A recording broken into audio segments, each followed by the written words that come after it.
Good evening, friends. I warmly welcome all of you for this edition of PG Clinics. So we have four eminent faculty. Professor Nishikant Gujar sir is from Al-Amin Medical College.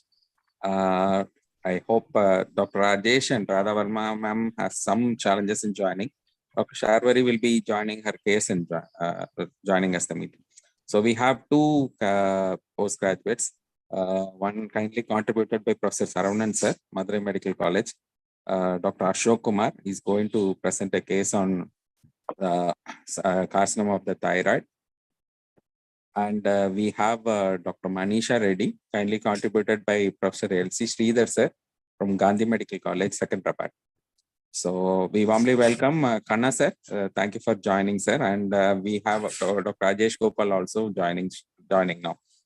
So we warmly welcome our senior faculty, Professor Chennai sir, Professor Kanna sir, Jailal sir, Rajiv Sakai sir. Kannagaran sir will be joining little late. That's what we were seeing for. Good evening, Kanna sir. Good evening, sir. Today we have two important cases.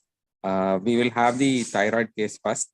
Dr. Ashok Kumar, you can share your PPT, introduce your head of the unit, head of the department, and then start your presentation. Please share your PPT and start your presentation.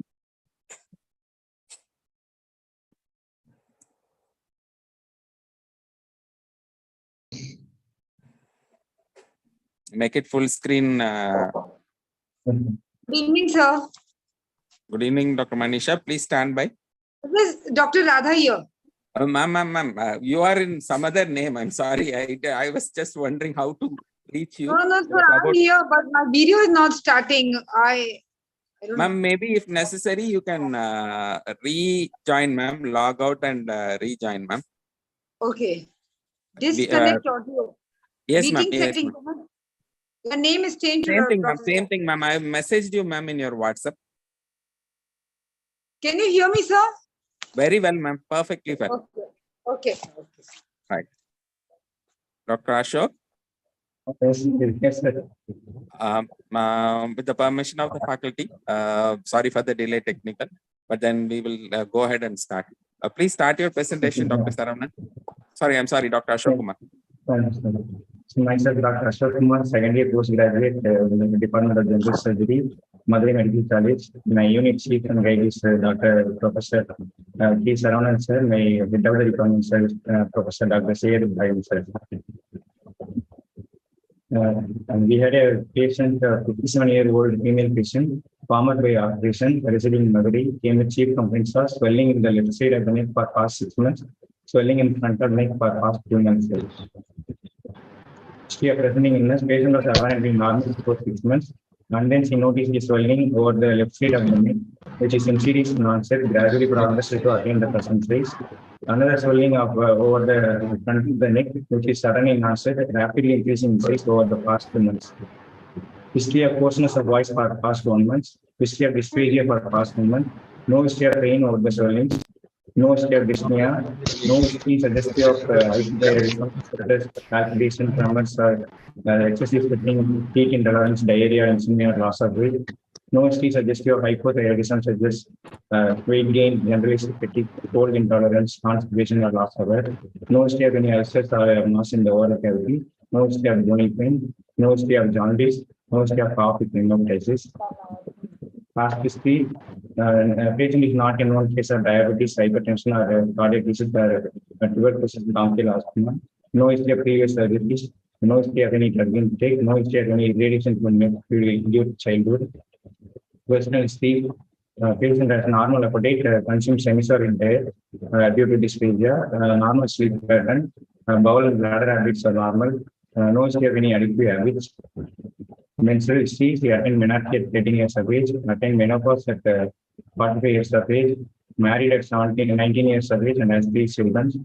Family history, no similar complaints in the family members, no history of any malignancy in the members of family. Summary, a 57-year-old woman with no comorbidities presented with complaints of painless swelling in the left side of the neck for past 6 months and the swelling in the front of the neck for past 2 months, which is a rapid episode with the hoarseness of voice and dysphagia, with no symptoms of hypertension or distant metastasis. This is the picture of the patient.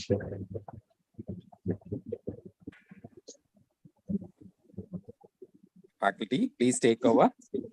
You can go back to the first slide, Dr. Yes. Ashok. Yeah, Dr. Ashok, this is Dr. Sahai. Yes, sir. Good evening, sir. So what do you think you're dealing with? Swelling in the neck, Sir, one swelling appearing yes, sir. for 6 months, other swelling 2 months with dysphagia Yes, sir. and nothing else, isn't it? Yes, sir. Yes, sir. With dysphagia and nothing else. Excuse me? Portions of voice, sir. Okay, hoarseness of voice and dysphagia. So what do you think is happening? What could they cause? There must be something coming to your mind. You can come over. You started with carcinoma thyroid. Lateral aberrant thyroid. Yes, sir. Lateral aberrant thyroid. Okay, what is lateral aberrant thyroid? Yes, sir. Due to papillary carcinoma, the primary lesion could not be initially present, sir. It presents as the swelling in the lateral lymph nodes, sir, cervical lymph nodes, sir. So you think both the swellings are lymph nodes? No, sir. The swelling in the left side of the neck is a lymph node, sir, which over the period, the primary lesion may be noticed by the patient, sir. Initially, the primary in your case, lesion Dr. Ashok, in Yes, your sir. case, you got two swellings, one in the front of the neck, one on the Yes, sir. left side. Yes, Right. sir. So why do you think it's occult? Yes, sir. For the initial 4 months, patient could not find that primary swelling, sir. Recently, only for the past 2 months, he noticed the swelling in the front of the neck, sir. You're seeing two swellings, Yes, one sir. in the center part of the neck, which is probably a thyroid swelling, Yes, sir. and one on the lateral side, which is probably a lymph node. Yes, sir. So where does this Sir, occult stuff come in? I am suspecting the primary carcinoma with the cervical lymph node metastasis, sir. So you think Primary it's carcinoma. a clinically unknown primary with secondaries? Sir? You think it's a clinically unknown primary with secondaries? No, sir, no, sir. Clinically, carcinoma of thyroid, and then Exactly. secondary. You've started off with your first slide, carcinoma of thyroid, isn't it? Yes, So sir. why are you so hesitant, beating around saying it's occult or it is unknown primary? Come up. Simple. It is. Okay. Now, why do you think by your history? Let's go back to your history. Let's go to your second slide. Professor Radha Verma, you wanted to ask a question? Please ask, ma'am.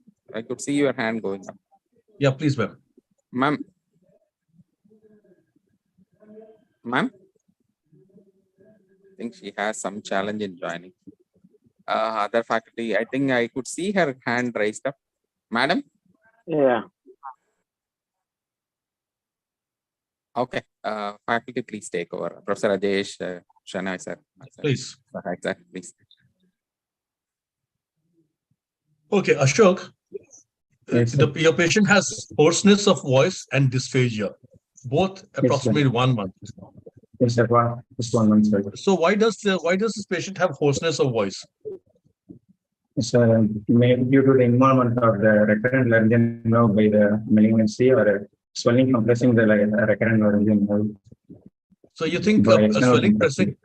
pressing, Ashok, you think Yes, sir. a swelling Yes, pressing sir. onto the recurrent laryngeal nerve will cause hoarseness? Yes, sir. No, it's usually involvement of the nerve. It is infiltration into the nerve which causes hoarseness. Okay, Okay, sir. just pressure will not usually. What about dysphagia? Is it common to in a dysphagia. thyroid swelling to have dysphagia? No, sir. Why? So, in front of esophagus, trachea is there, sir. Behind the trachea is esophagus. To produce dysphagia, it should be a huge thyroid or. But your patient doesn't have. Does she have any stridor? No, sir. Okay, let's Patient go. doesn't have thyroid symptoms. Okay, let's go to the next slide, please.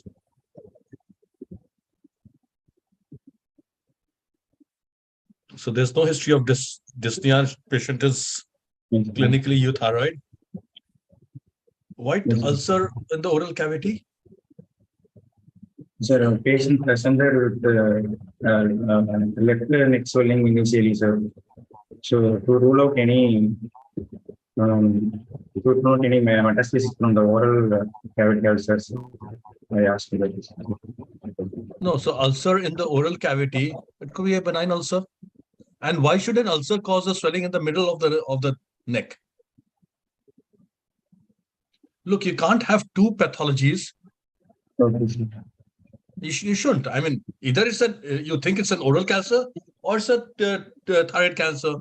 You can't have. Okay. I'm going to rule out carcinoma of oral cavity. I'm going to rule out carcinoma of the upper bronchus or the trachea. I'm going to rule out carcinoma of the middle ear. I mean, you can't go on like that. Okay. No history of jaundice, cough with. I request Okay, you to next. stick on to your presentation. The faculty here are trying to focus yourself to the pathology. See, if Right. you are Next asked slide, for please. what else you look for, then you can definitely take on to the other thing, right? You have something very glaring in your history on the basis of the presentation. Stick on to the concept. Okay, good luck. Like oral cavity, he's got no complaints. The patient has got no complaints of oral cavity, isn't it? She's got no complaints, Dr. Ashok. Yes, no complaints in the oral cavity, sir. Right. So, I mean, you just can't go there and start taking history for that. Okay. Next slide, please.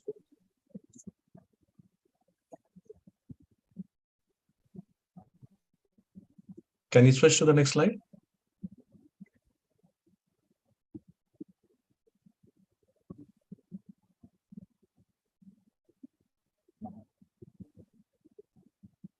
So, since how long has he been consuming semi-solid diet?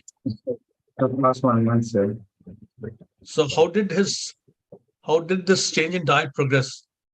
Was it only to solids? Is it to solids or liquids, and liquids only to liquids? You must, if once you can start saying that he's consuming semi-solid diet,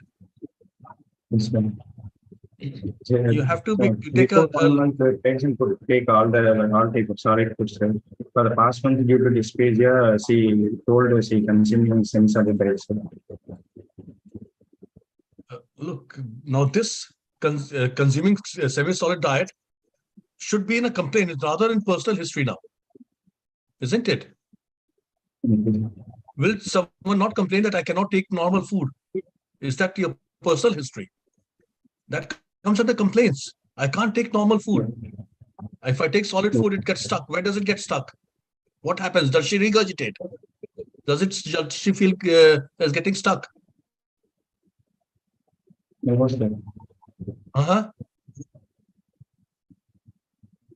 Ashok? Sir, she had no history of regurgitation, sir. She had no history of?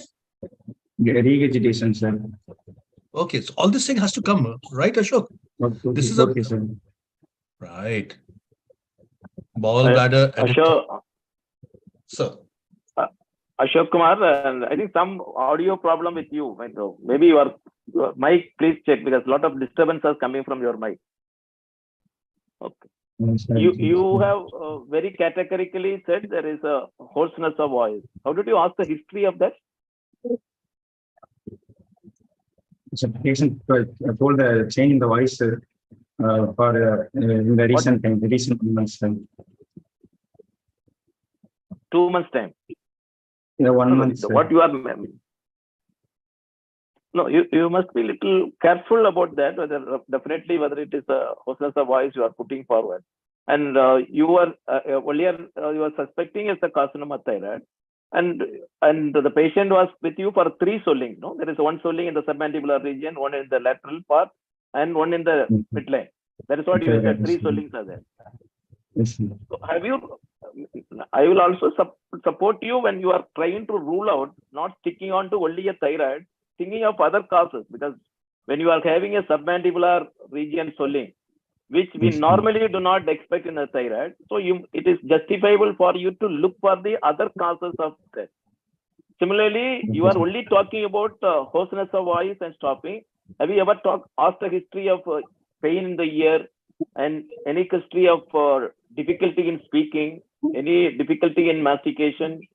So this also history is important, to which we want to talk about that. Okay, sir. The patient would not have ear pain. Ashok, just can you just go 1 or 2 slides backside? Just 1 or 2 questions from my side. Just hold on to this. Yes, so you know the diagnosis, say carcinoma, but in the university you will not be told about the diagnosis. That is okay. Now, next slide. Already you have probably thought there are thyroid swelling is there and lateral nodes. Yes, papillary carcinoma is the most likely in presence of lymph nodes. Now, before you go to all these palpitation, tremor, ulcer, bony pain, jaundice, cough, once you know that it is probably a thyroid malignancy, it can be papillary, it can be medullary also, it can be follicular, it can be something else. So, instead of trying to tell all these things, you could have mentioned what else you should have mentioned. Only pain you have written. Anything else you should have written.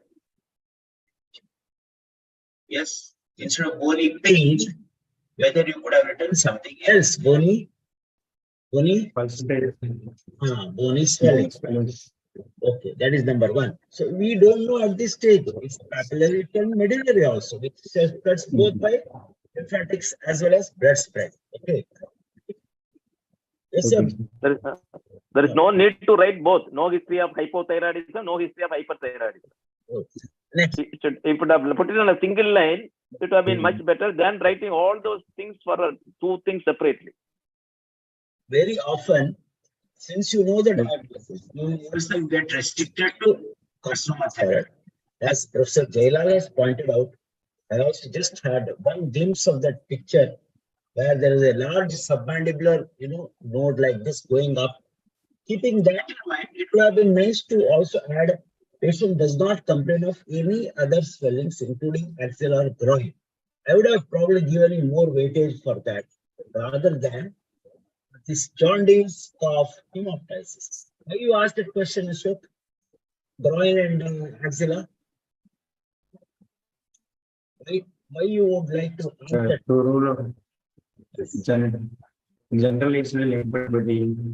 So you can correlate to. It would be lymphoma.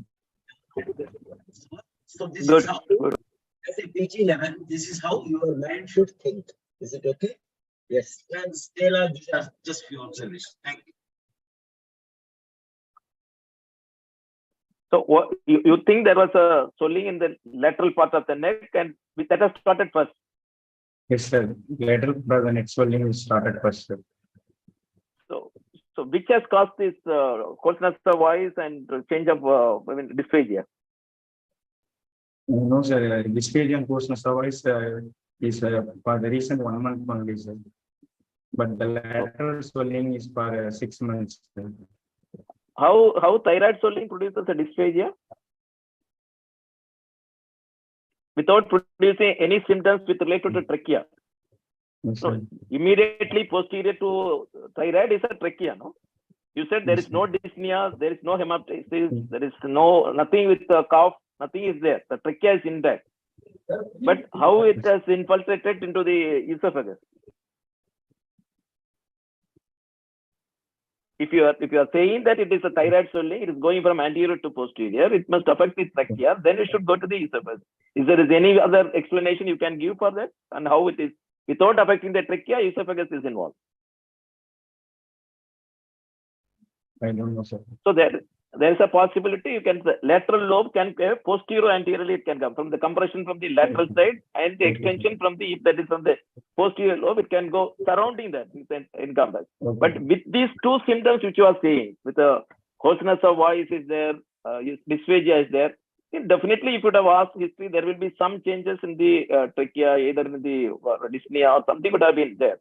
And infiltration in the, when you are thinking in terms of recurrent laryngeal now, other features of that, you have talked about the Harness syndrome.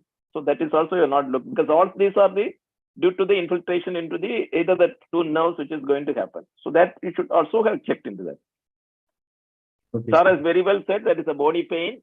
Instead of that, you would have asked for the bony swelling. And definitely the swellings in the axilla and other region is been noted, because 3 swellings in the neck, we have to think into lymphoma also as a first possibility. Then when it is presenting, especially in the neck region and other regions, because you have never mentioned about that, that shows that you have never thought of lymphoma as a possibility. Okay. But what history made you to think it is a thyroid carcinoma? It's in the region of thyroid. So it is coming very late. The swelling on the neck was there for the 6 months, and you are having a swelling in the thyroid region of late. Thyroid region with the coarseness of voice, thought it could be malignancy that infiltrating the recurrent laryngeal.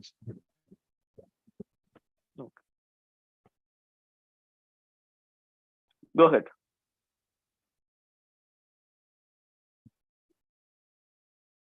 Professor Ajay, would you like to ask any question now?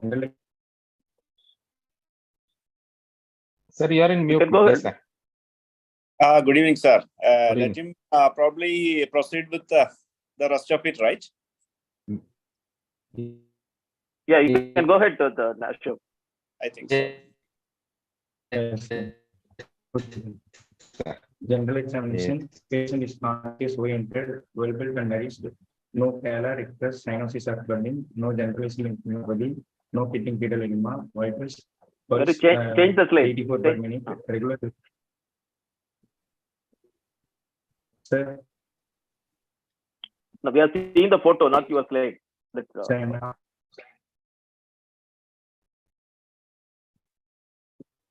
Professor Radhavarma, ma'am, you have any questions? Sir, he has some problem with his connectivity, sir. Ashok? Sir, I'm audible, sir.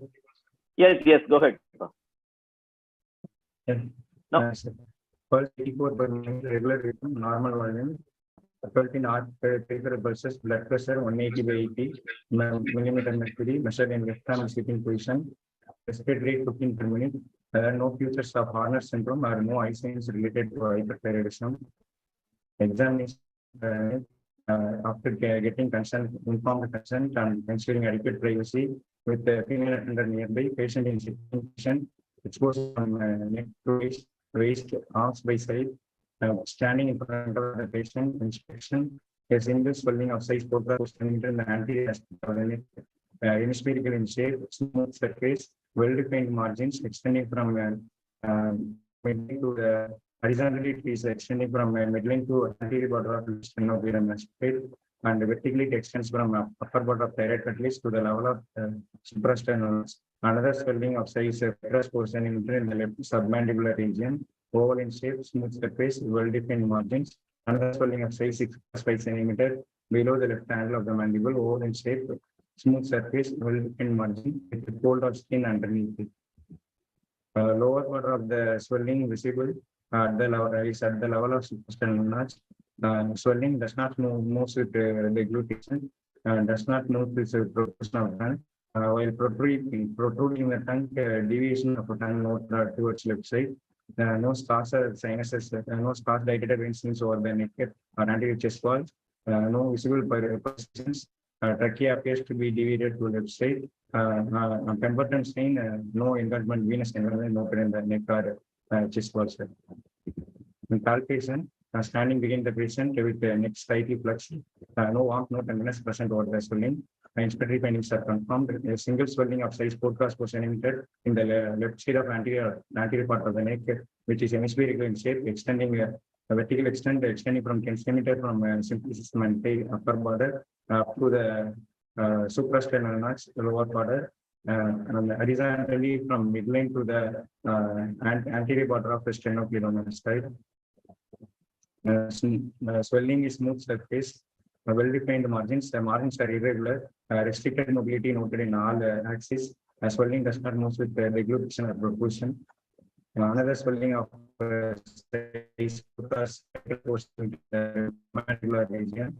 Smooth surface, ovoid in shape, firm in consistency, well-defined margin, freely mobile. Swelling of size 6x5 cm below the left angular mandible. Smooth surface, ovoid in shape, hard in consistency, with minimal restriction of mobility. At level 3 lymph nodes are enlarged to lymph nodes of size 1x1 cm, which are firm and freely mobile.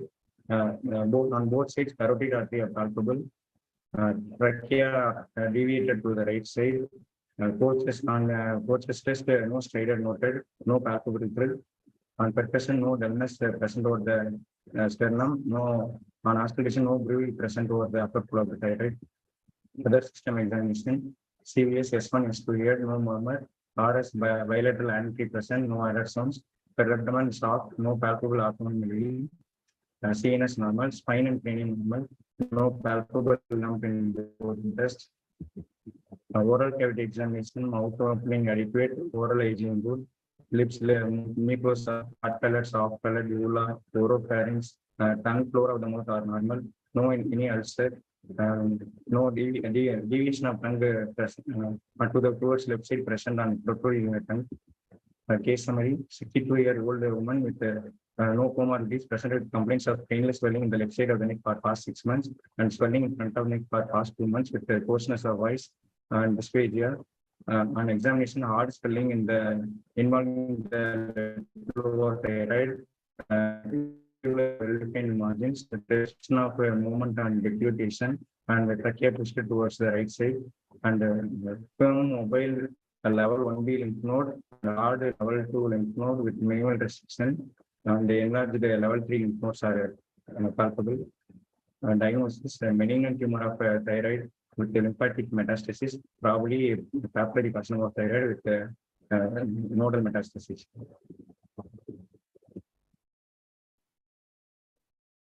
Professor Rajesh.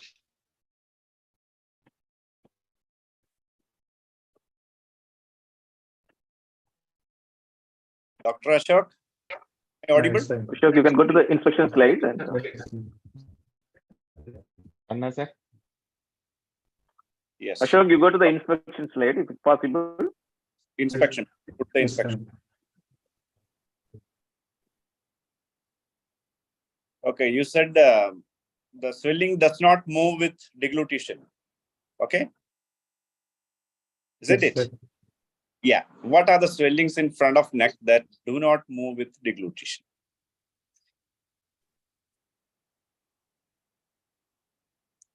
In front of neck, which do not move with deglutition. It's an easy thing. Yeah. Only few swellings moves with degradation. Rest of the swellings does not move with degradation. Sorry, so asking what are the swellings which will not move? You can't say few swellings. You have to say what are the swellings which are not moving. That do not. Normally, do you expect a movement of thyroid swelling? Yes, isn't it? Normally, thyroid will move degradation. Okay. In which scenario a thyroid swelling do not move with deglutition? You said it doesn't move with deglutition, isn't it? Am I correct? Yes, sir. Yes, sir. Okay. What could be the possibility? Simple papillary carcinoma or any differentiated thyroid cancer. What could be the reason? Anaplastic carcinoma due to extensive infiltration. Don't put the pathological diagnosis, and you explain why thyroid is not moving on deglutition. Due to this infiltration through the surrounding structures. Sir. No, that is why it is moving. It is surrounding structures. It is attached to the cricoid cartilage. That is why it is moving. Now, attached to what structure is preventing it from moving? Attaching to the subcutaneous tissue and. Do you have see any evidence on the skin surface that it is attached to the skin? No, no, sir. Then there is no evidence to say it is attached to the skin. So you must find out and why it is not moving on deglutition. It's infiltration into the strap muscles, sir. It is infiltrated into the strap muscle.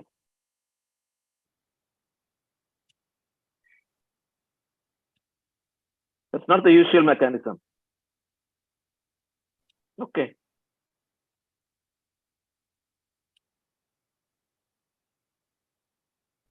So have you really checked for that? The thyroid moving, and you said the movement is only restricted. You said there is no movement is not fully not there. Even normal thyroid also the movements will be restricted only. The lateral lobes, if it is extended, it encases the visceral, another vascular structures like the common carotid or internal jugular, like that. If there is infiltration, there is no movement. So coming back to the same question, which swellings they do not move with deglutition there?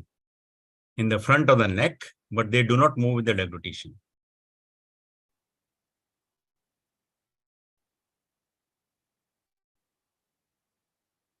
You know, what is the commonest swelling of the neck? Lymph nodes, sir. Lymph nodes. Lymph nodes. Yes. So if their lymph nodes are there, will they move with deglutition? So lymph node No, they will not move. If there is lipoma is there, will that move with deglutition? no, sir. If there is skin swelling is there, Any lipoma there in will that move with deglutition? no, sir. So the only structure which are attached to the larynx or from the larynx. Okay. So either it is structure arising from the larynx or it is like a thyroid which is attached to the larynx. The rest of the swelling will not move with the deglutition here. Okay. Are you keeping the only diagnosis of thyroid carcinoma in this patient? Or you are having some differential diagnosis also? Carcinoma thyroid with the nodal metastasis on this. Is it very common to have the submandibular lymph node, level 2 lymph node in the thyroid carcinoma thyroid? No, it's unusual locations.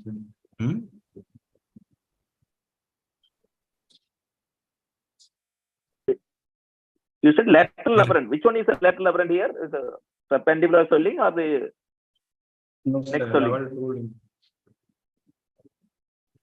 2. Lateral to what? Sir, This lateral to what? Normally, it is lateral to internal jugular vein.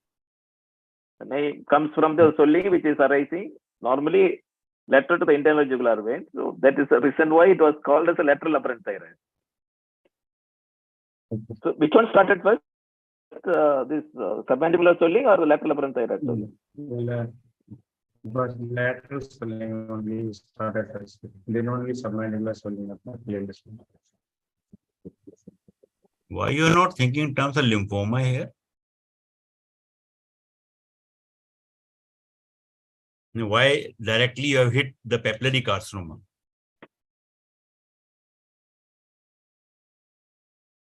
There are so many lymph nodes which are there all surrounding there. That's what I was also pointing out. There are multiple similar swellings over there.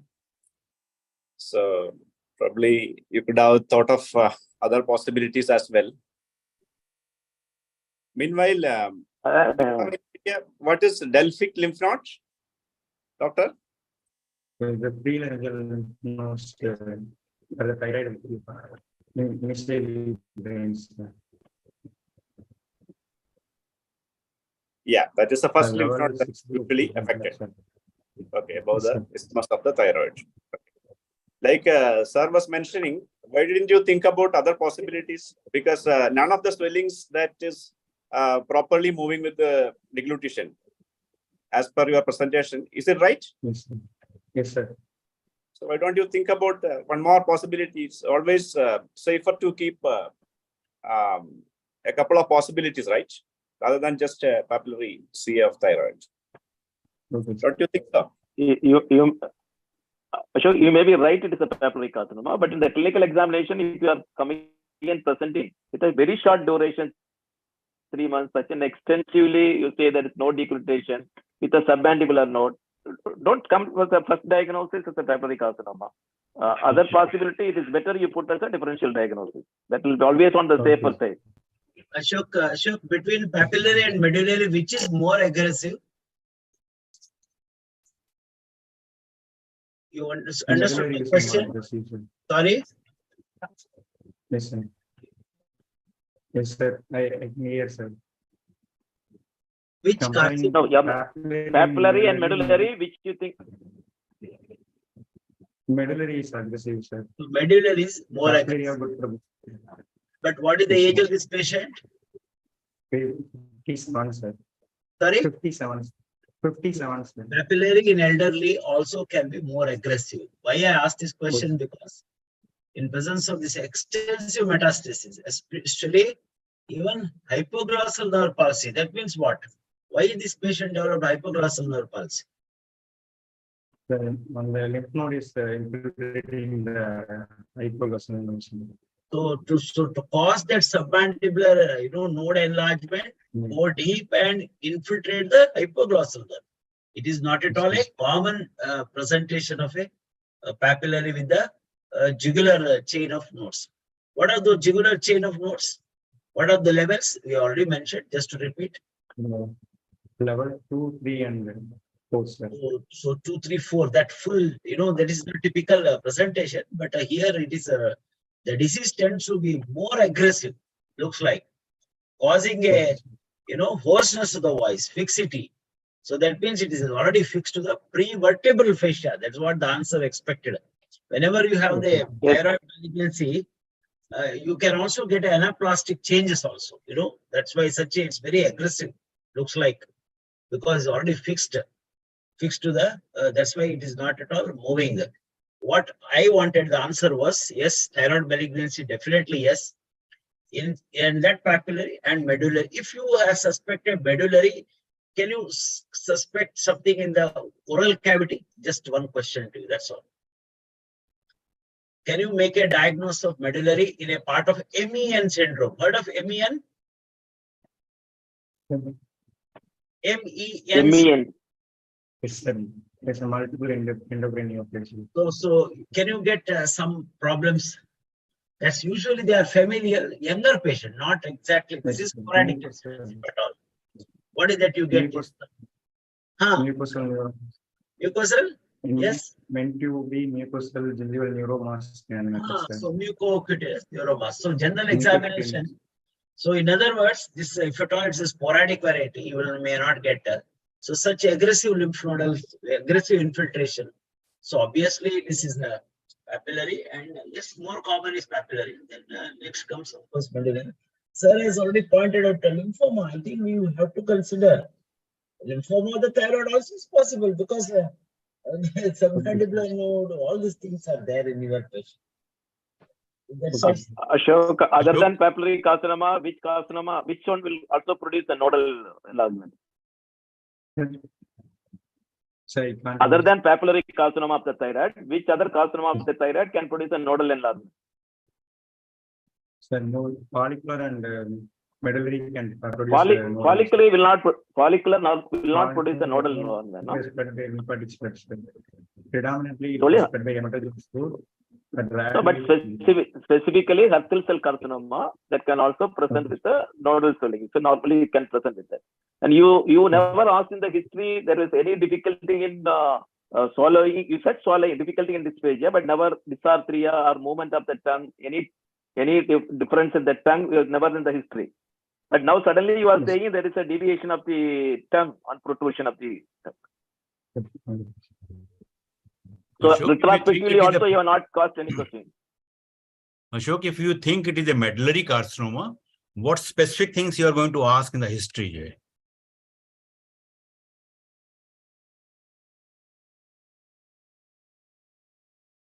You very specifically ask about that. It runs in families. Sorry? Familial history, family members. The family is good. Yes, you have to ask definitely about the familial history. Any symptoms? Then, like pheochromocytoma associated with patient is No, because of medullary carcinoma.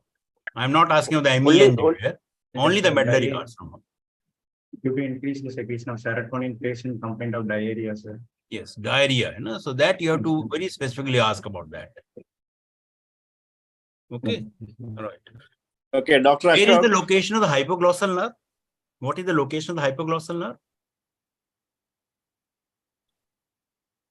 How it is It's, affected here? It's behind the eyeglasses.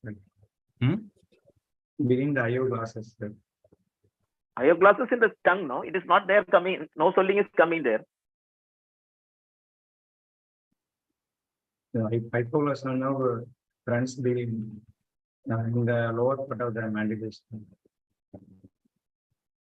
Now, in this patient, you are saying the left carotid is palpable Yes, sir. and the hypoglossal nerve is involved. These two things probably they do not go together, Jay. Because hypoglossal nerve is right at the carotid bifurcation, Jay.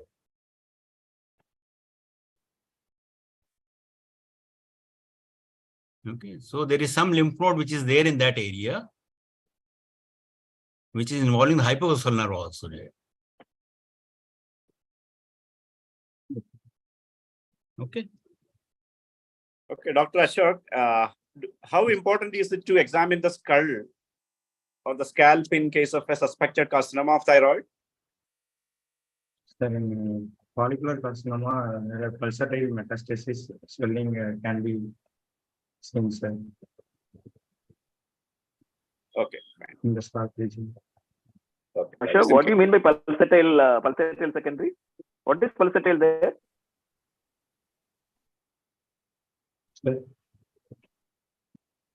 No, what is the significance of when you say the word pulsatile secondary in the skull?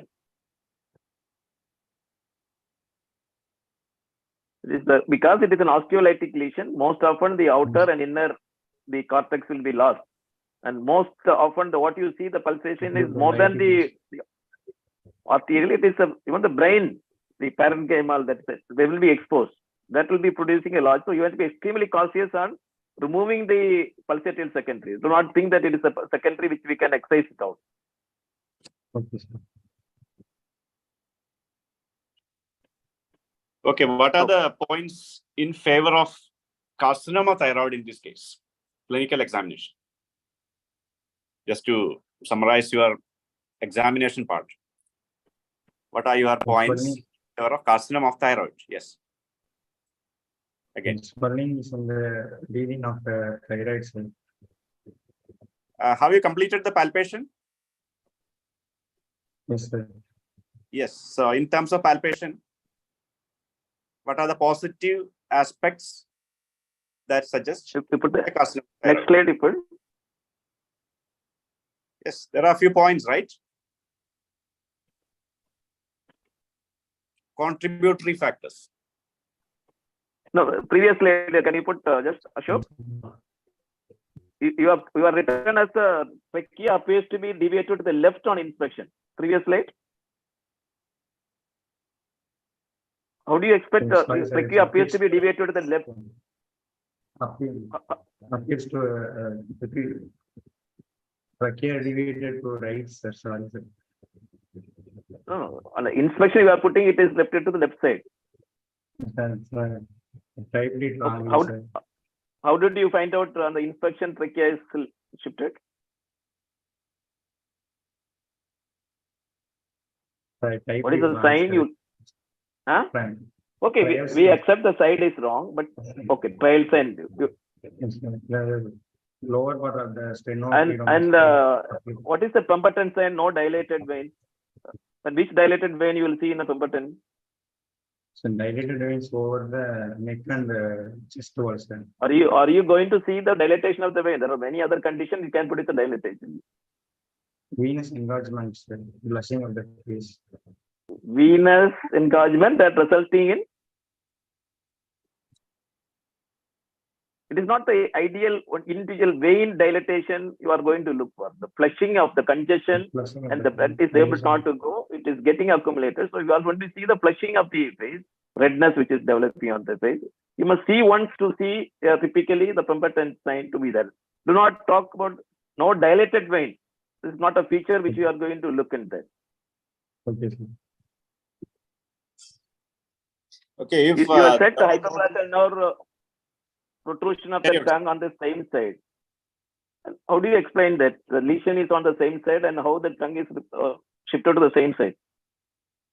So, hypoglossal nerve supplies the tongue and in a manner that half of the tongue pushes toward opposite side. Now, what is how it is being done? Sir, What is the function of genioglossus? genioglossus is depression of the tongue and the protrusion of the tongue. Sir. No depression. It is shifting to the opposite side. It push the tongue to the opposite side. That is called wheelbarrow phenomenon. Opposite side and pushing it forward. Both the functions. So that is why the opposite side genioglossus is functioning. It is pushing this to this side, and you are going to get it.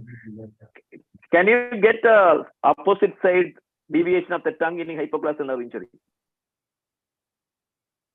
No, sir. You can get it when it is an upper motor neuron lesion. It is only after the lower motor neuron lesion that is happening for this inside if it is affected. If it is an upper motor neuron lesion of the hypoglossal nerve, the opposite. So you may be a little more careful on that. But here you are expecting a lower motor neuron lesion. Okay.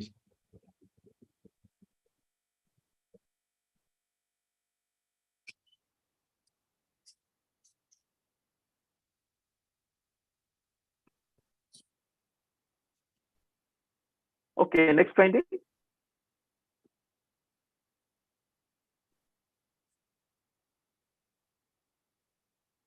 What is the pulsation you have seen in the carotid? The normal side or? At the level of yes, sir, at the level of thyroid cartilage. Thyroid cartilage, what is the size of thyroid cartilage? At the level of thyroid cartilage, the transverse plus What is the average size of the thyroid cartilage? Okay, it is more than an inch, 2.5 to 3 centimeters. It's a large size. So you cannot say thyroid cartilage. You must say either it's upper or the lower and where exactly that you are going to get it. Upper border. At the notch, upper border. But you are going to feel there. So are you going to feel on the Cessnock tubercle or on the thyroid cartilage? So lateral to the thyroid cartilage, sir. Okay, you must go read what is Cessnock tubercle. It corresponds to what cartilage? It corresponds to cricoid cartilage. So above the cricoid cartilage, you have to feel the thyroid. That is a part where it is going to divide. So you are not going to feel the internal or external carotid. You are going to feel the common carotid. So that is why it is better you always feel at the Cessnock tubercle level, corresponding to the C6 vertebra. What is the consistency of the thyroid? You were not mentioned about the consistency of the thyroid because the surface is very smooth. You said borders are well defined. Solely. Hard on consistency, sir. You have mentioned that hard. Yeah.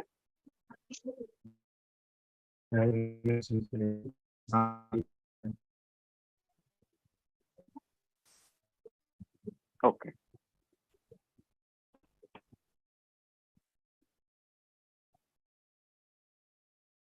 What are the conditions causing hard thyroid nodules? So malignancies. Yes. Apart from that, Reduced thyroiditis. riddles, yes. Apart from that, calcification, long-standing calcification. Okay. So if somebody asks you to put a differential diagnosis, what would be your second possibility in this case? Lymphomas. What is that? Okay. Second possibility. So you should always have a backup plan, a plan B, when you give a diagnosis. Okay. So shall we proceed, Again, sir? Ashok, one of the commonest mistake which has been repeatedly explained in this class is putting the no warmth. So what you are getting on palpation then? No, What was the local rise in temperature? Warmth is a term which is used. We are all warm-blooded animals. Our skin will be never cool. So normally anywhere you put it is a warm only. So don't put a word as a no warmth, just a general statement.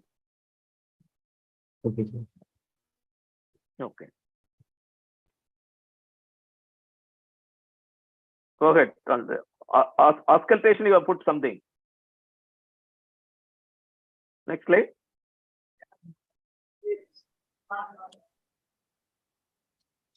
And this 10 centimeters from symphysis mende, all these are not necessary to put in the examination. When you say the swelling is in the thyroid region, that is well explainable. Don't try to measure, spend your time unnecessarily to measure how much distance is from the basis mende.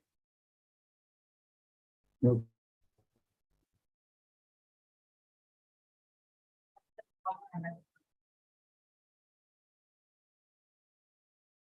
Okay. Shall we proceed, sir? Yeah, I think Yeah, please, we can please. go to the investigation part, sir. We Investigate. have another. Investigation. Yes, Yes, sir. sir. Yes. Yes. How Sir. do you want Yes. to work this patient up, ma? You confirm my diagnosis by doing the application of next and then the thyroid profile. No, you go one by one. Monitor. What is that you want to look in the USD neck? What is the information you want your radiologist to give you? In that order, you go. Okay. By doing Do you have the scan report with you? To see. Go to that slide.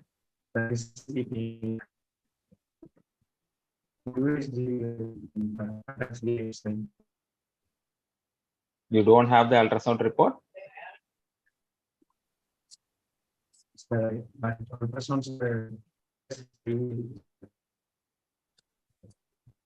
Ashok, I think your broadband connectivity is not that very good.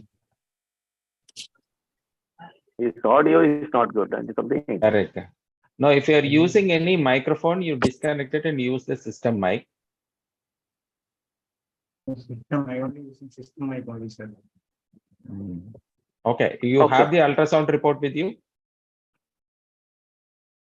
Sir, I didn't attach the PowerPoint. No problem. If you have the report with you, you read out the report. Do you have with you? Yes. No, sir, I didn't have right now, sir. Okay, fine. Don't worry. You So, tell what is that you want to look in from ultrasound. It's hypoechoic lesion noted in the thyroid, sir. With highly suspicious of a malignancy with nodal metastasis shows involving the level 1B, 2, and 3 lymph nodes. This is an ultrasound finding. Yes, So one single finding of hypoechoicity, they said it is a thyroid malignancy. No, what are the risk factors which the ultrasound has picked up? It is not only the hypoechoic lesion which helps the ultrasonologist to decide about the thyroid. There are high risk factors in ultrasound. Then the thyroid and the swelling is taller than the virus. Yes, yes. With increased vascularity in the peripheries. Any calcification, any irregularities, what happened to the capsule? Micro calcifications. Okay.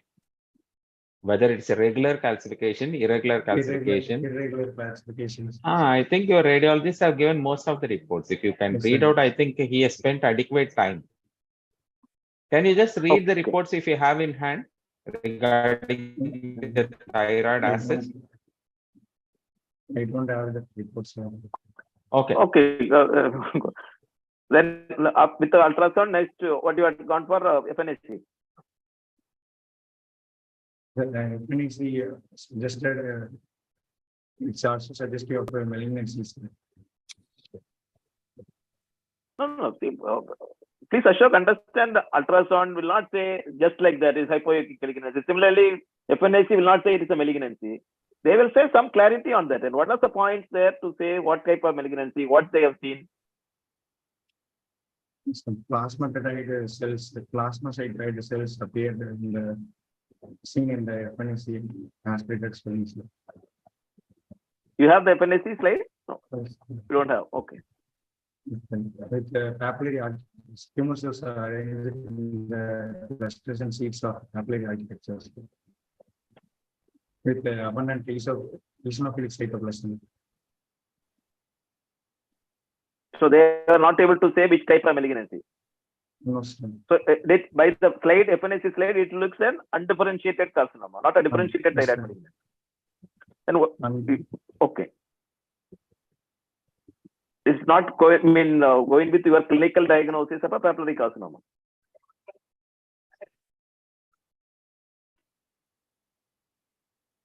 Okay. FNAC shows suppose features of. So there again they are not said about the what type of malignancy it is. They didn't classify any type of malignancy. Okay. So that both the thyroid swelling and the FNAC of the lymph node do not talk there. It is a papillary carcinoma. So that is the one area where we will get the confirmation. All other findings of anaplastic carcinoma can also present like that. So you must know whether we are talking about a differentiated thyroid malignancy or undifferentiated or anaplastic or dedifferentiated thyroid malignancy. So with this, and what is your conclusion there with the FNAC and the lymph node and thyroid? You are still holding on your original diagnosis? No. So undifferentiated or dedifferentiated thyroid malignancy. What is the difference between undifferentiated and dedifferentiated? Dedifferentiated is in between the well-differentiated and the undifferentiated. It can either go initially it may be in well-differentiated, later progress through undifferentiated. So here we cannot think like that because you are having only swelling for a short duration of the time. So mostly it is looking like an anaplastic carcinoma. Okay, go ahead. Next investigation. Like to do thyroid profiles. Is it going to help you here? Thyroid carcinoma is if we papillary carcinoma is TSH dependent. If we supplement thyroid, it will reduce the level of TSH. Are you going to make a diagnosis based on the TSH report? It is a papillary carcinoma. No. No, sir. Okay. So that is the TSH dependent not. We are not going to weigh by the result here by seeing the histological picture. If it is a differentiated or undifferentiated based on that. So you are doing the CT neck. CT finding?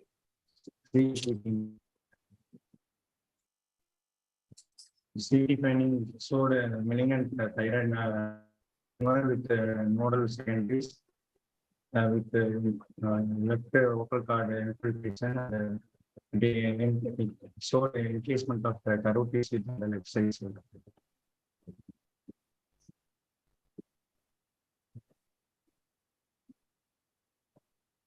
What are the indications for CT scan in a thyroid cancer? Will you do it for all thyroid cancers, or what are the indications for CT scan in a thyroid case?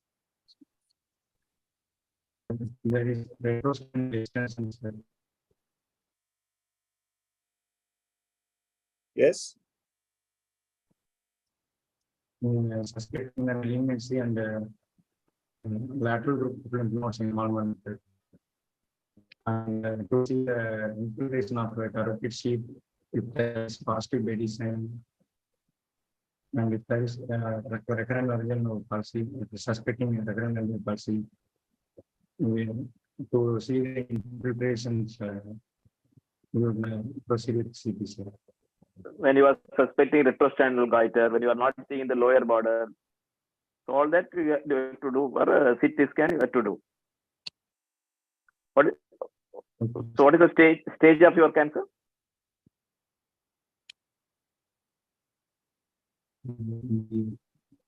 When doing CT, it's P4 these let me increasing the carotid sheets. Nodal is N2, sir. So what is the stage? Stage 4A, sir. What is the age? Patient age? 51, sir. 51. So how many stages 57. of thyroid is there? 57. Okay, good. So 57. is there any role of PET scan?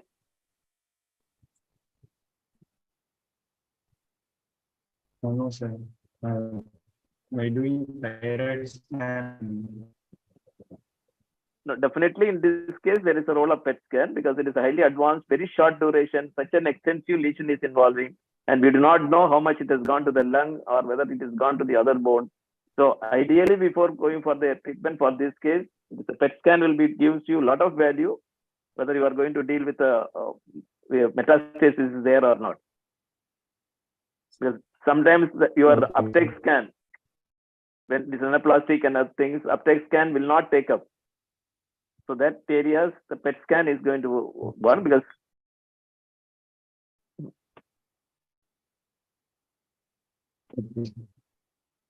so what is the plan you are thinking of that?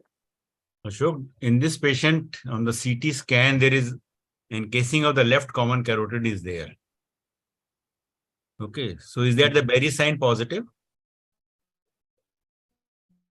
You understand the Berry sign?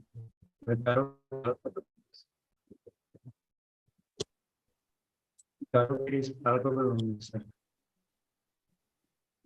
Hello?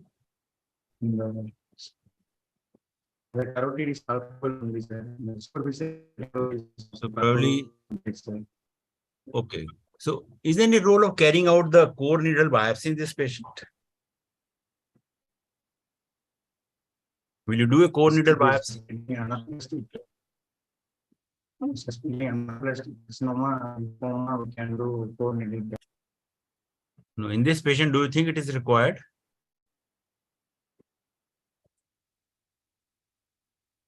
No, this is extensive malignancy. I will be definitely voting for that.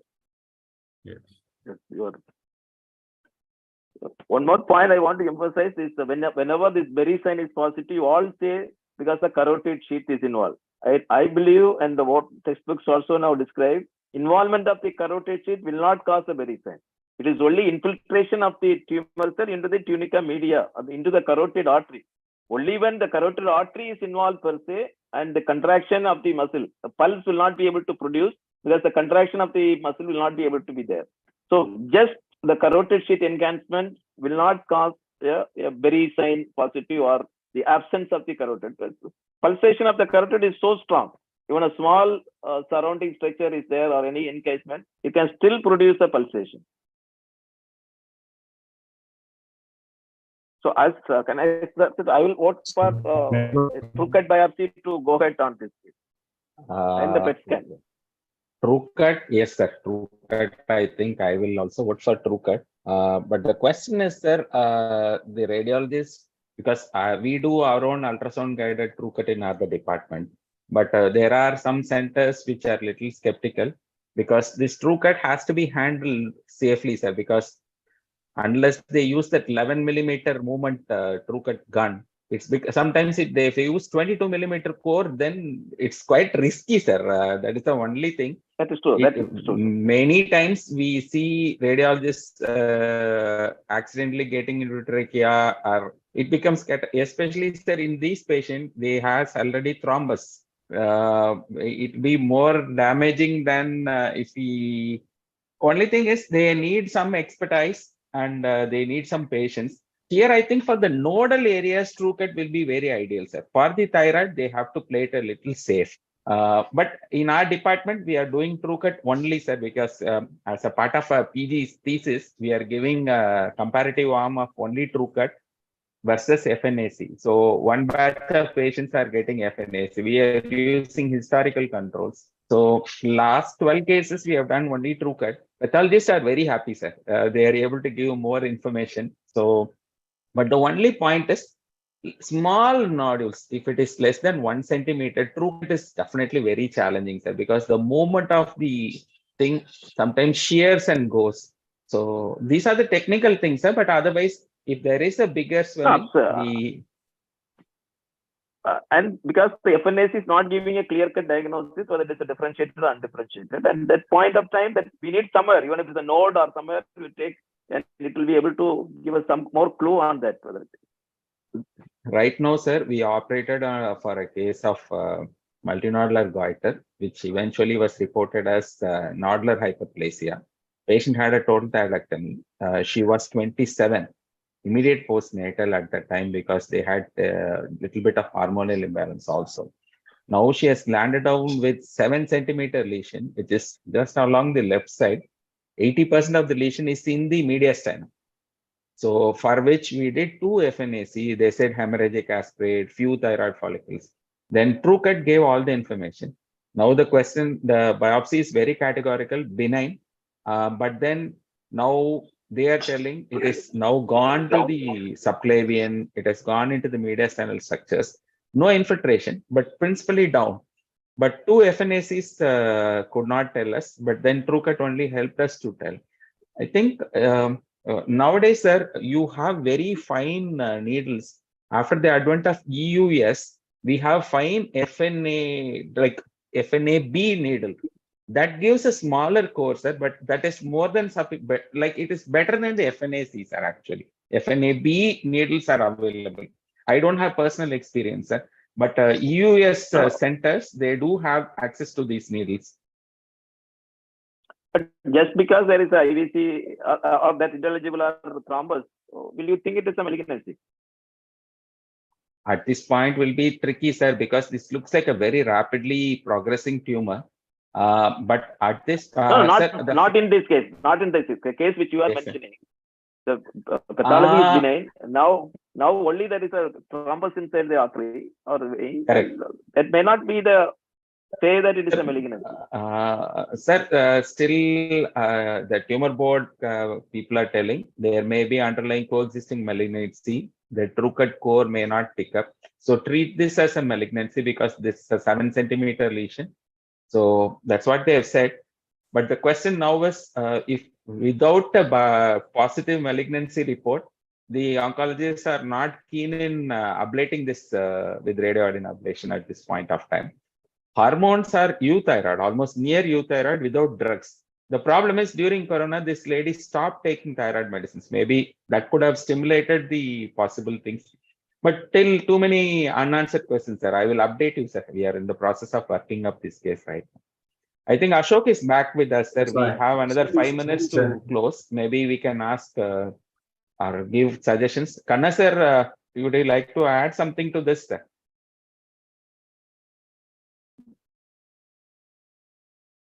This is a very difficult case for the treatment here.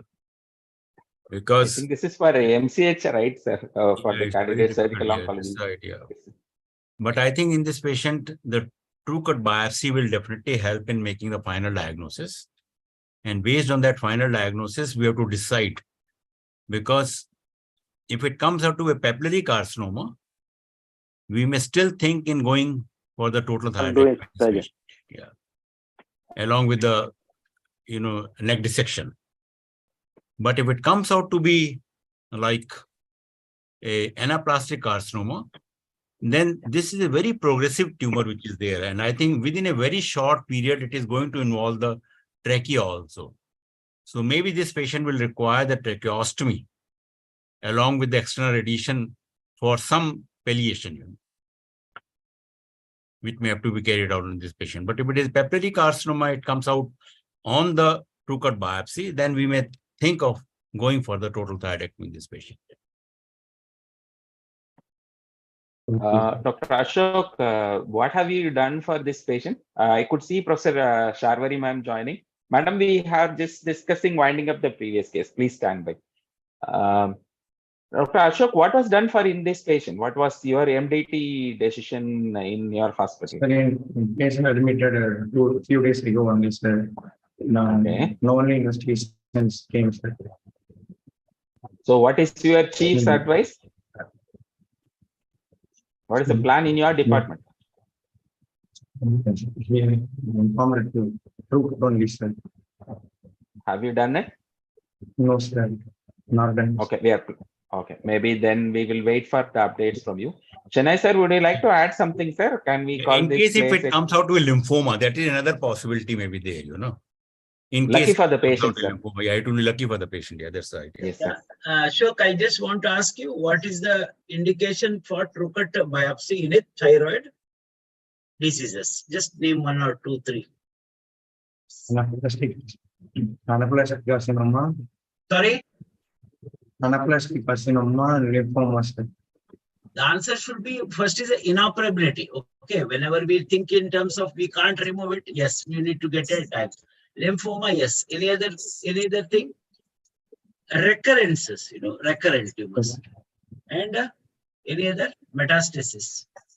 Metastasis. Thyroid also one of the sites of metastasis. Rarely. Why otherwise in the we don't do the Trucut or core needle? Core is a better word, yes. Sir, I can't hear, sir. Why we will not do usually core needle biopsy in all thyroid swellings? It may injure the recurrent nerve because potential bleeding. No. Recurrent is quite posterior, very large swellings. No, nerve is posterior. Nerve will never come anterior. When you have a large parathyroid, it will push the nerve anteriorly. I agree with you, but that's because parathyroids are posterior. So that is not the answer. Because bleeding into the Bleeding, mainly, you know, thyroid is very vascular compared to the breast. So that's why it's a triple assessment there, and here it is quadruple assessment. As a part of that, you will do all these things, and then you proceed. I think I was not there for some time, sir. That's all from. That's the only thing. Sir, we did discuss about the Trucut little bit, sir. Yeah, but okay. then your points are little on the different focus. Thank you, sir. Sir, on the management, would you like to add something, sir, or can we call it a close, sir? No, I think as for the management, without I think the diagnosis and the inoperability and all that thing, we probably will not be able to take any decision now. Yes, sir. It is a must. So I understand, sir. Looks so. Only thing what we can say is a papillary being a good prognosis, and if it is lymphoma. Yes, Ashok, and suppose there is a surgery is not possible, they say it is not there. What are the other options you have? plus radiotherapy, chemoradiation, tracheostomy, and tracheostomy. Anaplastic variant, they will not survive beyond 3 to 6 months, especially in this patient. They won't survive. Whatever you do, as Khanna sir has already pointed that eventually they may require a tracheostomy as it starts infiltrating. You know, that's also very, very difficult decisions. Tumor grows inside the trachea, and even that tracheostomy becomes difficult. So even endotracheal intubation, please, that time is required. These are some of the problems of this very bad infiltrative thyroid malignancies. Even this case, doing a tracheostomy itself will be a big difficulty because the swelling is in the midline coming up to the channel notch, you said. So reaching the trachea to the midline will be a very, very difficult procedure here. You have to go to the level of doing mastectomy and doing a tracheostomy. So it is earlier you put the patient on some external beam radiation or any advanced immunological drugs, monoclonal antibodies, drugs, that will be much better for this patient. Because they are very radio sensitive. See, the thing is we cannot do anything here. That is the reason why, if possible, to relieve the compression, there's to mention isthmusectomy and also small, as for the diagnosis as well if possible, isthmusectomy to relieve the compression. That also becomes difficult. So then the question of radioiodine, this very poorly differentiated ones, either they, especially medullary and all, will obviously medullary is not TSH dependent, so it won't respond. Radiodiodine, it won't respond to either palliative radiotherapy, and some chemo also has been done. But all these are only by some time, 3 to 6 months. That's all. Dr. Ashok, do you have any doubts to get clarified? What are your thoughts in the management? What do you want to do for this patient? I just want to add, because clinical inoperability does not mean it is inoperable, because today head and neck surgery much more advanced. So in other words, only the carotid artery, if you look at those large nodes in this patient. So jugular vein, especially if it comes as papillary, definitely there should be a more aggressive removal, probably. Have you tried the isotope scan here? No, sir. Not yet done, sir. Nothing has been done. No, sir. I think for want of this important case, I think this boy has taken. Maybe I will allow him to come back after a couple of weeks once they have done everything and then update us. Sir. And word of caution. When you do isotope scan may not take up the bony secondaries, may not take up that. So because once it is a de-differentiated or anaplasty, so that time definitely the PET scan is going to be helpful for this. Again, there are specific markers which are coming up, Dr. Ashok. We should be aware of those things. Recent advances in the radiopharmaceuticals are taking leaps and bounds. The molecular imaging markers for thyroid is a separate short note question for you. So please spend time on that. And this is where you get into the markers, the receptors which have to be screened in these patients, because that helps to personalize the chemotherapy choice. And most of the time, if you are going to do only a palliative care, so it becomes to keep the disease stable rather than achieve a cure. So that gives longevity and reasonable quality of life. These are the things you should add up to the mind. Okay. Can you remember any marker? The one recent publication has told when. No, can you remember any marker which sir is saying that is commonly, which is what marker you do in the thyroid? Medullary calcitonin can be used. No, we are not talking about medullary here only. Any genetic markers? Oh. Yes. Which oncotypes is there? Any BRAF 400 or? No, you are not gone to that. Okay. And students, you should be aware of oncomine assays, because now NCCN is clearly getting into guidelines, practice parameters. What are the risk factors you should consider doing a molecular workup as the primary staging part of it? And then when you are expected to spearhead a neoadjuvant chemotherapy, neoadjuvant therapies rather. So, and then now they are taking a little offshoot, because many existing therapies are still continued, but still additional augmentation are done with this based on the personalized receptors. And even the primary therapies are at present challenged, because if they are not fitting into this fundamental receptor fitness, then they go for a upfront salvage level second or third line therapy as a primary therapies. So I think this is definitely not to your level, but students who aspire to become a surgical oncologist should spend more time on this. But I'm sure for theory, personalized cancer questions are definitely going to be in one of your recent advances paper. Spend time on reading it. All right. So I think we have little overshot the time. Professor Radha Verma, ma'am, would you like to add anything? I think today everywhere there is internet issues. Thank you, Dr. Ashok Kumar. You can stay with us for the next case discussion also. I'm sure you have taken a challenging case, but I think this is how even general clinics in the department will also would have discussed, or MDT would have discussed this. So don't worry about it, but I'm sure what the faculty has asked into multiple areas, it's time for you to get back to the basics and start working on it. So good luck to you, and thanks for joining. And With the permission of the faculty, we move on to the next case. We warmly welcome Professor Sharwari ma'am. She is from KM and SGS Medical College from Mumbai. And we thank Professor Sridhar sir for kindly contributing Dr. Manisha Reddy. She is going to present us a case on epigastric mass. So can we go ahead, Dr. Manisha, please take over, share your PPT, introduce yourself, your unit chief, your head of the department, and then start your presentation. Thank you, Dr. Kanangnawil. Thank you. Welcome, ma'am. Thanks for joining. You came much in time. We took the earlier case was little challenging, so we had to take a little longer route. Yes, sir. Manisha, make it into full screen and start your presentation. Good evening, respected faculty. Professor Sadguna sir has joined, ma. Is he sir with us? I don't see his name. I could see Professor Hitesh Andaria sir, I think back rejuvenated with all the hiking trips. Thank you, sir. Thank you for joining. Yes, sir. Yes, sir. Thank you very much. Rejuvenated. He is always rejuvenated, sir. There is no need. Yeah, Extra, sir. Extra. He at this age can jump 20-foot hike.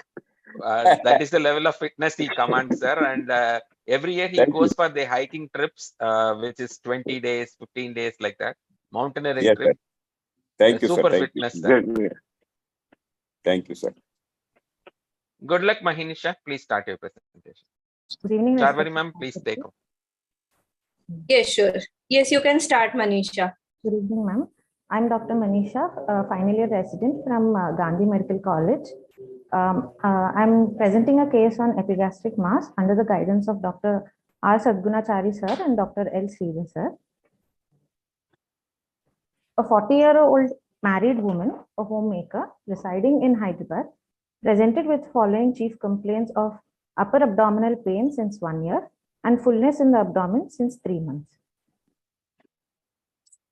History of present illness: patient was apparently asymptomatic 1 year back. Then she experienced upper abdominal pain, continuous dull aching type, starting in the upper abdomen and radiating to the back, aggravated on binge alcohol intake and food intake, relieved partially on bending forward and medication. The severity of the pain increased since last 15 days, which was associated with non-bilious vomitings and low-grade fever. She also noticed a small area of fullness in the upper abdomen 3 months ago, which gradually progressed to the present size. It was associated with early satiety, and she has a history of loss of appetite and lost 6 kgs of weight in the last 1 year. There is no history of sudden increase or decrease in the size, no history of yellowish discoloration of the eyes, pruritus, or dark colored urine. There is no history of hematemesis, no history of melena or pale colored stools, and no history of steatorrhea, no history of trauma.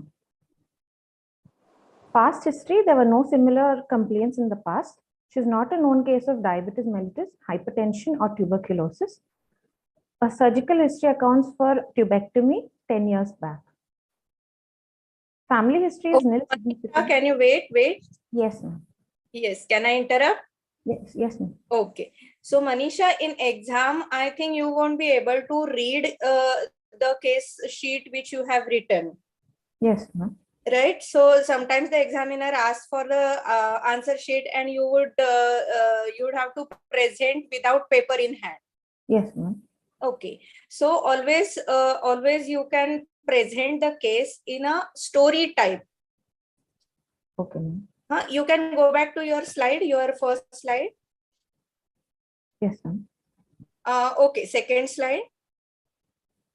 Yes. So rather than saying it is continuous dull aching, you have to tell in a one sentence or 2-3 points covered in one sentence, and it is always better to tell the chief complaints or history of present illness as a story. Okay. So that even a person who has not seen the patient, that is examiner, has developed some interest in listening to you and comes to know the relevant findings. Yes, ma'am. Right? Yes, okay. Now, I hope this case you have taken or you have been given this history. I have taken, ma'am. Okay, you have taken. Yes, So progress to next slide. Yes. In the first sentence, you have told that she is a chronic alcoholic patient. No, na? In the first No, ma'am. slide. No, ma'am. Right. Now you, in the history of present illness, you say that it is the pain increases after binge of alcohol, right? Yes, ma'am. Aggravated on binge of alcohol intake and food intake. Yes, ma'am. Right. So what I would suggest you is, if you think that alcohol is an important point in this case, it may not be there in every case, but then such a point you can include in the first sentence. So and so 40-year-old married, instead of married is not an important factor in this case. Yes, ma'am. What is important is, it is a 40-year-old female patient who is chronic alcoholic, has presented with this. This shows your smartness. Okay. Right. So these few things you can change here and there. I know it, you will include it. Maybe someone will say that you will include it in the past history, personal history, but here it has got significance. Yes, ma'am. Okay. Right. Okay. Proceed.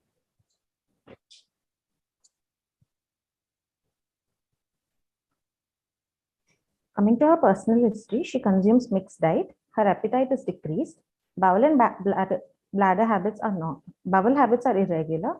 Bladder habits are normal. Sleep is disturbed due to the pain.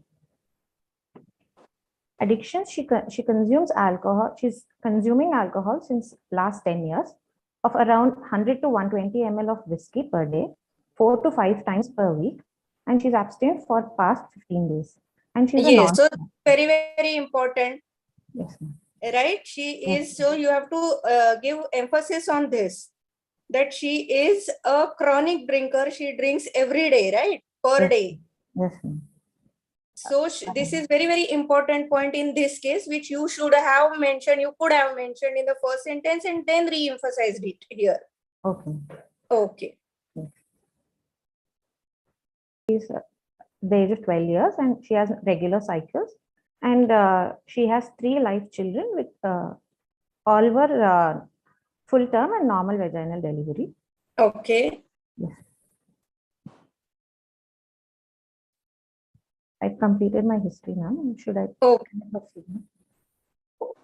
What is the provisional Dr. Rajesh, diagnosis on yes, history, ma? Sir, I would like By the to, history and what you are coming to a conclusion. I would like to have a provisional diagnosis of either pseudocyst of pancreas or peptic ulcer disease, sir. Again, Only there is you said small area of fullness. Can there be small area of fullness? No, ma'am. Yes. Area of So use words very properly. She can feel fullness, right? Yes, ma'am. And there cannot be a small area of fullness, and fullness cannot progress to present size, but you can say that she initially started feeling fullness in epigastric region, and when she palpated or when she touched her abdomen, she could feel something or feel a lump which has progressed to present size. Okay. Right? Yes. she has the early satiety. Is it gives you any clue on that? What do you mean by that, early satiety? On consuming a small amount of meals, she's experiencing, she's having a feeling of fullness, sir. And she's not able to consume large. With the early satiety, and how do you come to a conclusion? It is a pseudopancreatitis. What is the relationship of the pseudopancreatitis and the early satiety? So sometimes when the cyst is very large and causing external compression over the adjacent stomach wall. So that is the one point which is in favor of your thing in terms of, because other reasons for the carcinoma stomach is not there. So you are thinking some extramural compression, and one possibility could be a pseudopancreatitis. Yes. Dr. Manisha, Yes, assuming we are dealing with a possible pancreatic collection, so what will be the state of appetite, especially in chronic walled off necrosis? Especially there is some amount of sepsis and necrosis remains, what will be the status of appetite in these patients? Appetite is usually decreased, sir. It might be due to the So I'll be looking in some more information here because you are definitely going towards that side. So the onset of pain after taking food, the time interval, and then type of pain. Is there a relief on taking specific diets? There are some relevant negative history here which are required. As well, history of trauma, because these things, even though see, when you are talking about a pancreatic collection, there are few things which are very related to it. I think you have mentioned. I'm sorry if I'm not seeing that. So, can you quickly tell what type of trauma gives pancreatic collection? A blunt injury over the epigastric region or umbilical region can cause an What injury. are the types of how the pancreatic trauma are classified based on the injury? Have you read about it? No, sorry. Don't worry, pancreatic injuries are classified into blunt injuries, which can get into interstitial injury where it leads to pancreatitis. The other is transmural or partial parenchymal injury. The third one is ductal injury with incontinuity, and then total transection of the pancreas with transection of the duct. These are the 4 types you should be aware of, because the management strategy itself is based on this one of the subtype of the pancreatic injury. So trauma, even though however trivial, it needs to be addressed to this, and the collection management itself changes based on the type of trauma, severity of the impact, and as you rightly pointed out, it's commonly the blunt injury. And who are more vulnerable? Younger age group, low BMI, high BMI? Low BMI, sir. Due to So thin many times the trauma can be so trivial, they picked up much later, and then when you inquire, they may give a trivial history of injury. Faculty, please take over. I could see Dr. Rajesh and Dr. Thyroid, please. Rajiv sir, would you like to ask anything?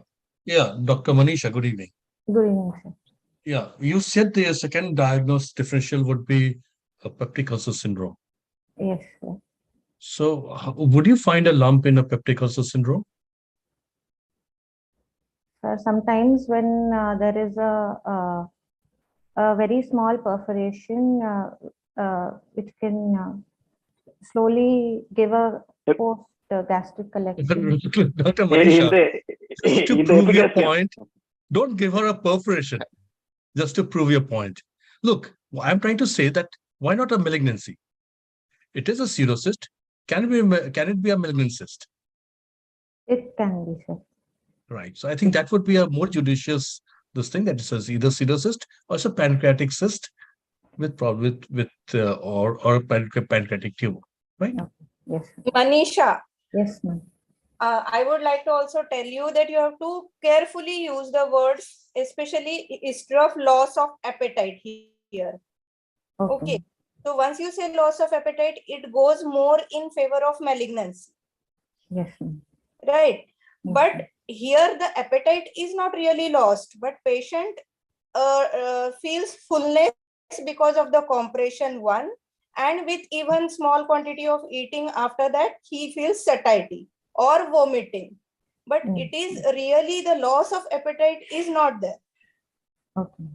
Yes. Once, if there is an examiner who will sit on this, then he will say that why did you say loss of appetite? And loss of appetite with significant loss in weight goes in favor of malignancy. Malignancy. Right. So, okay, patient, it might be there. Patient might be telling you that there is loss of appetite, but you have to make use of it judiciously while presenting the case. Or otherwise, you also really have to look for malignancy because she has developed pancreatitis for 1 year and all. She's a chronic alcoholic. Besides chronic alcoholic, she can also present with, because of chronic alcoholic, she can have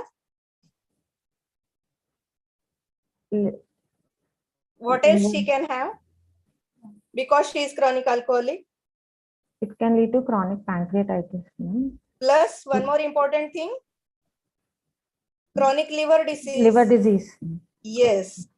So you have to keep all things in mind, and you have to rule out all things by asking further questions. Yes. Okay, proceed.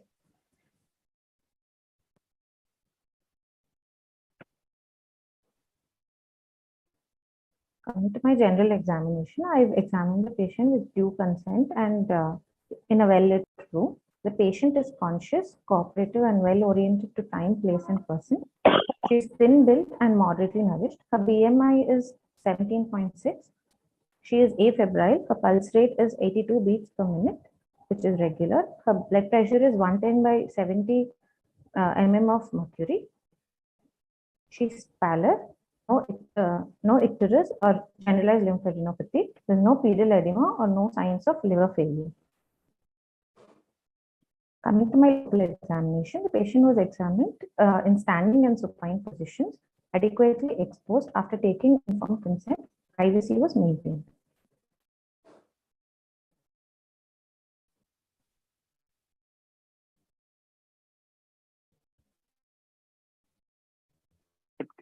On looking the photos, patient looks like obese, but you said only 17 is the BMI.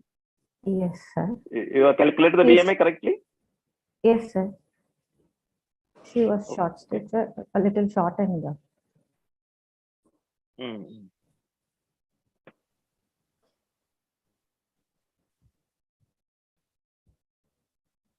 On inspection, the abdomen is distended.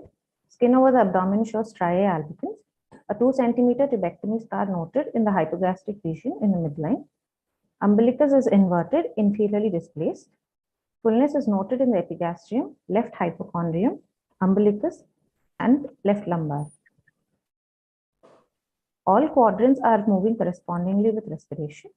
Fullness is becoming less prominent on head and leg raising test. There are no visible sinuses or dilated veins, no visible peristalsis or pulsations, no bulges noted in the hernial sites, and no fullness seen in renal angles. External genitalia, back, and spine appear normal. On palpation, the temperature is normal. A single tender 20 by 16 centimeters ovoid lump noted involving the epigastric and left hypochondriac region, which is extending into the umbilical, left lumbar, and left iliac fossa. Is it tender? Yes, ma'am. What do you mean by tenderness? On palpation of the lump, the patient winces due to pain, ma'am. It's a sign of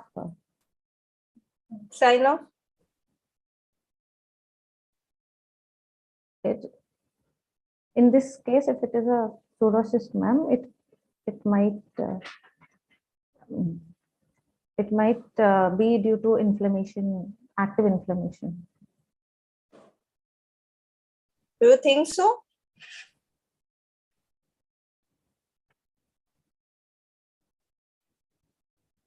Or it might be due to secondary infection.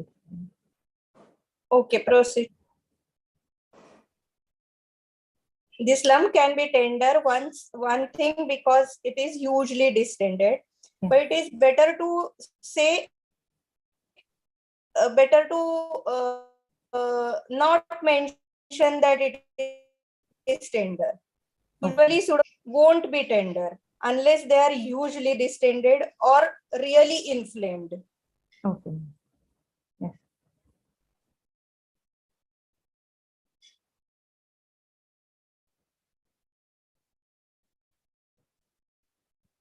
The lump extension, the superior margin is in the midline. It is 3 centimeters below the xiphisternum. Fingers cannot be insinuated between the lump and left costal margin. Inferior margin is around 5 centimeters above the mid-inguinal point, left mid-inguinal point. Right margin is 3 centimeters right of the midline, and left margin is 13 centimeters on the left of the midline. The surface is smooth with ill-defined borders. It is firm in consistency, not mobile. There is no movement with respiration. It becomes less prominent on head and leg raising test, and it is not falling forward on lateral tilt test. There is no palpable pulsations over the lump. There is no hepatomegaly, no other palpable lumps in the rest of the abdomen, no cough impulse felt in the hernial sites, no renal angle tenderness noted. On percussion, there is a dull note over the lump. The liver span is normal, which is 10 centimeters. Dullness of the liver is not continuous over the lump. There is no free fluid in the abdomen. On auscultation, normal bowel sounds are heard. There are no palpable swellings in the left supraclavicular region. Per-vaginal and per-rectal examinations are normal. Systemic examination, respiratory system, bilateral normal vesicular breath sounds are heard. On cardiovascular system examination, S1, S2 are heard, no added sounds. Central nervous system showed no focal neurological deficits.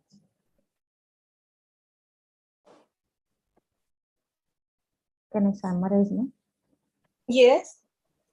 A 40-year-old woman, chronic alcoholic with continuous dull aching epigastric pain, radiating to back, relieved on bending forward since 1 year, and fullness in the upper abdomen since 3 months, associated with vomitings and fever since 15 days. On examination, an ovoid, firm, non-mobile retroperitoneal lump of size 20 by 16 centimeters occupying the epigastric, left hypochondrium, umbilical, left lumbar and left iliac fossa regions, with the rest of the systemic examination normal.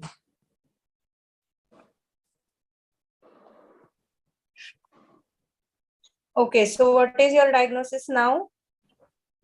Ma'am, my most provisional diagnosis is pseudocyst of pancreas, ma'am. It is a acute on chronic pancreatitis with pseudocyst.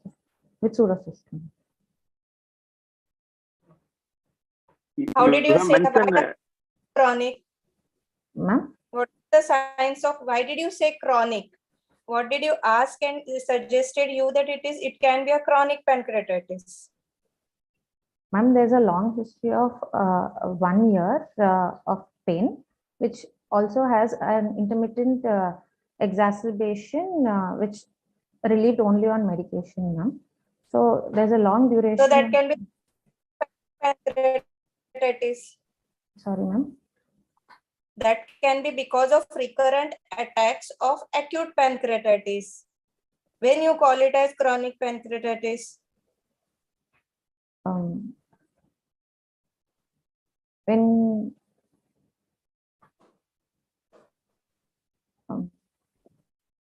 as she has a persistent dull continuous pain, ma'am, so there might be an underlying pathology of the pancreas still going on. And as alcohol is the most common risk factor for chronic pancreatitis, I would also consider that. See, chronic pancreatitis means the patient has a dilated duct. There can be calcifications, there can be atrophy of pancreas, chronic pain in abdomen with endocrine or exocrine instinct. Yes. So if these things are not there on history, then you have to see on imaging, and then only you can label that patient as chronic pancreatitis. Yes. Right. Yes. Oh. So this is the only diagnosis you have, pseudocyst of pancreas. You're sure of that? Yes. My most provisional diagnosis. I would like to rule out neoplasms of pancreas. Your diagnosis is retroperitoneal cyst. Yes. But you are bringing the differential diagnosis of hydrated cyst of the liver. You think it is you are finding a retroperitoneal is wrong and it is a intraperitoneal structure? It's a very large cyst, very large lump. No, that is fine, ma'am. That is by your clinical examination, you are very firmly you are saying it is a retroperitoneal structure. You say that it is not right side movement. So once if you are making a diagnosis of a retroperitoneal structure, it is better to fix onto that as a more possibility. Then just for the sake of putting possibility, you don't bring in. And eccentric cyst. When you have a doubt whether it is retroperitoneal, intra-abdominal, then all this you can bring a gist, you can bring in. All other possibility you have to bring in. Okay. Yes. Okay. If you think it is acute pancreatitis, so will you like to keep this possibility as a pseudopancreatic cyst, or it's the acute fluid collection? Sir, since she has noticed the lump since 3 months, sir. So I would like to encourage it as a pseudocyst only, sir. Okay. So what is the difference between these two things? The acute fluid collection is peripancreatic fluid collection is labeled when there is a duration of less than 4 weeks, sir. And there's a more than 4 weeks, it is labeled as usually defined as pseudocystic pancreas. And what is the wall of necrosis? When there is acute necrotic collection around the pancreas, which exceeds more than 4 weeks duration, sir, it is which has a well-defined wall, it is labeled as wall of necrosis. Sir. So what is the difference between pseudopancreatic cyst and wall of necrosis? This is which classification? Atlanta classification. Ma'am. So what is the difference between pseudopancreatic cyst and the wall of necrosis? Both are after 4 weeks. Yes, sir. But pseudocyst has homogeneous fluid collection in it, sir. In wall of necrosis, there is associated necrotic debris in it. Sir. It depends upon what type of the pancreatitis it was. Whether it was whether it was an interstitial pancreatitis or it was a necrotizing pancreatitis. Pseudocyst arises from interstitial pancreatitis, sir. Right. You have mentioned there is a fever for last 15 days, no? Yes, sir. So how do you explain that?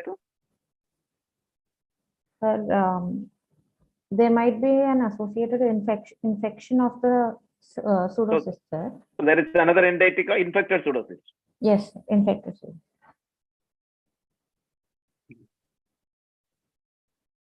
What are the various criteria to make a diagnosis of acute pancreatitis? Sir, firstly, the symptoms of the patient and like investigation supporting blood investigation supporting raised amylase and lipase levels, sir. How much? More than 3 times the normal value, sir. More than 3 times the upper value of that. Upper value, yes, upper value. And what is the third criteria? On imaging investigation, there can be peripancreatic fat stranding and parenchymal changes. Sir. Features of pancreatitis are there. Yes, yes. So either of the two can make a diagnosis of the diagnosis of the acute pancreatitis. Yes. Why is it called a pseudocyst? Sir, this is Yes. So this is a cyst which is not lined by a true epithelium, sir. It is usually organized collection due to the formation of a fibrotic wall around due to the inflammatory changes, sir. Okay. What percentage of patients with acute pancreatitis will develop a pseudocyst? What percentage of pancreatitis patients are likely to develop a pseudocyst? Any percentage? Acute pancreatitis, yes. Around 20 to 30%. Okay, it is 5 to 15 in case of acute, and chronic, slightly more in chronic pancreatitis. More than 20% of patients can develop pseudocyst. Okay, yes, sir. Carry on, sir.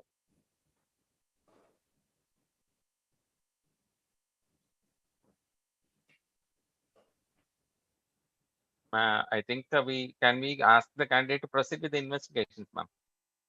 Yes, Manisha. Yes, ma'am. I would like to confirm my diagnosis first, ma'am, by ultrasound of the abdomen and pelvis, ma'am. I would look for the size, site, and origin of the cyst, ma'am, and whether the nature of the cyst, if it is completely cystic or any solid content or any debris inside the cyst is present, and its location to the adjacent, its relation to the adjacent organs, and the features of any acute pancreatitis of the parenchyma of the parenchymal changes, and any calcifications inside the parenchyma, and also I would like to look for gallstones of the to rule out an etiological factor. Okay, And also, I would like to look for the wall thickness of the cyst, ma'am, and regularity of the cyst wall. okay. And since you are saying fever, before that you would like to do something?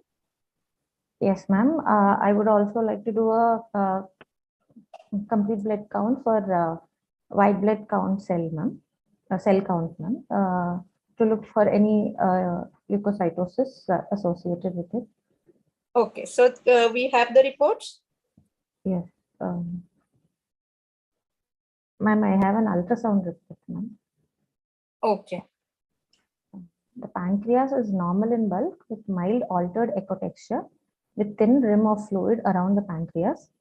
Evidence of 12 by 5.8 by 8.5 centimeters, well-defined anechoic collection with echogenic debris within noted anterior to the tail of the pancreas, extending laterally to left hypochondrium, below to hypogastry. Evidence of similar lesion of size 5.2 centimeters noted in left iliac region, communicating with above mentioned lesion. The impression is acute pancreatitis with pseudocyst of pancreas. Okay. Manisha, on this ultrasound, how will you say it is not a cystic neoplasm? Usually in cystic neoplasms, there are solid content within the mural nodule is sometimes seen, sir, and there are microcysts, more of a microcystic nature is seen in the ultrasound, sir. And any irregularity of the cyst wall can also be noticed. Sir, Manisha is asking particularly on USG. Can you differentiate it on USG alone? Not alone, ma'am. Yes, so you may not be able to differentiate. That is why you would like to do a CT scan. Yes. So what you would like to see on CT scan? What else? What other information which you have not got on USG you would like to see on CT? Ma'am, regarding the pancreas, I would check for the ductal communication if possible, ma'am, and the dilatation of the duct, and the exact location of the cyst is more evidently seen in cyst, CT scan, and also the any pseudoaneurysms associated with the which are regarded as the complications of the pseudocyst. Manisha, to differentiate it from the cystic neoplasm. Okay, ultrasound is also a good modality, and that will give you a way out for that, whether it is a cystic neoplasm or whether it is a pseudopancreatic cyst is there. So what extra you get on the CT scan to say it is not a cystic neoplasm, more than that of the ultrasound?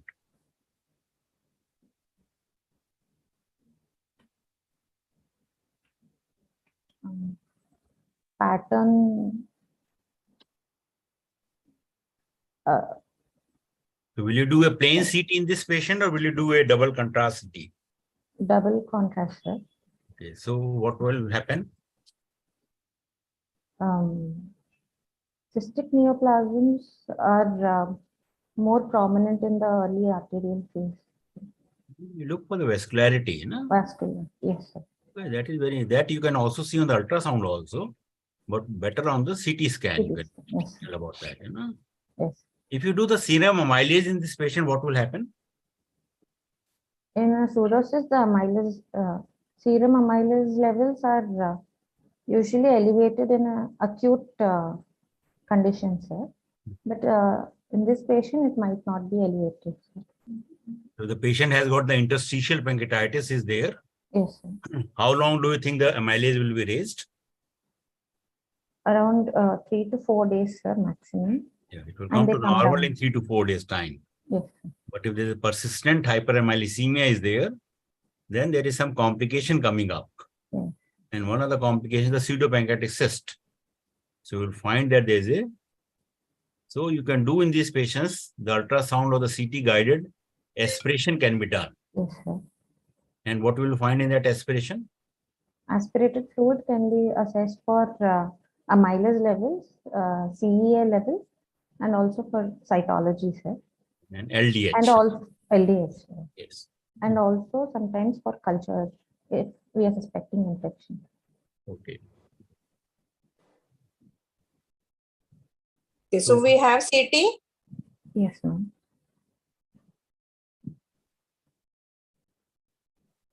So describe the CT. Yes. It's a seat, axial sections of the CT abdomen is seen where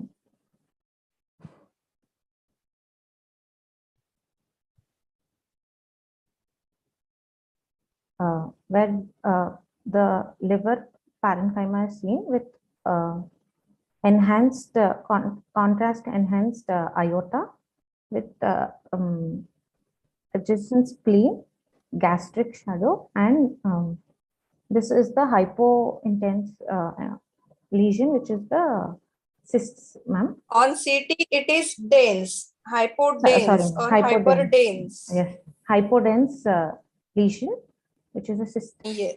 Which is a cyst where the pancreatic parenchyma is visible with the cyst lying more towards the body and tail of the pancreas, no? And I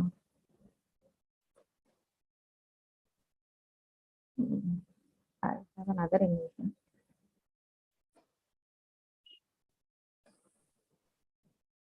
Here the cyst can be seen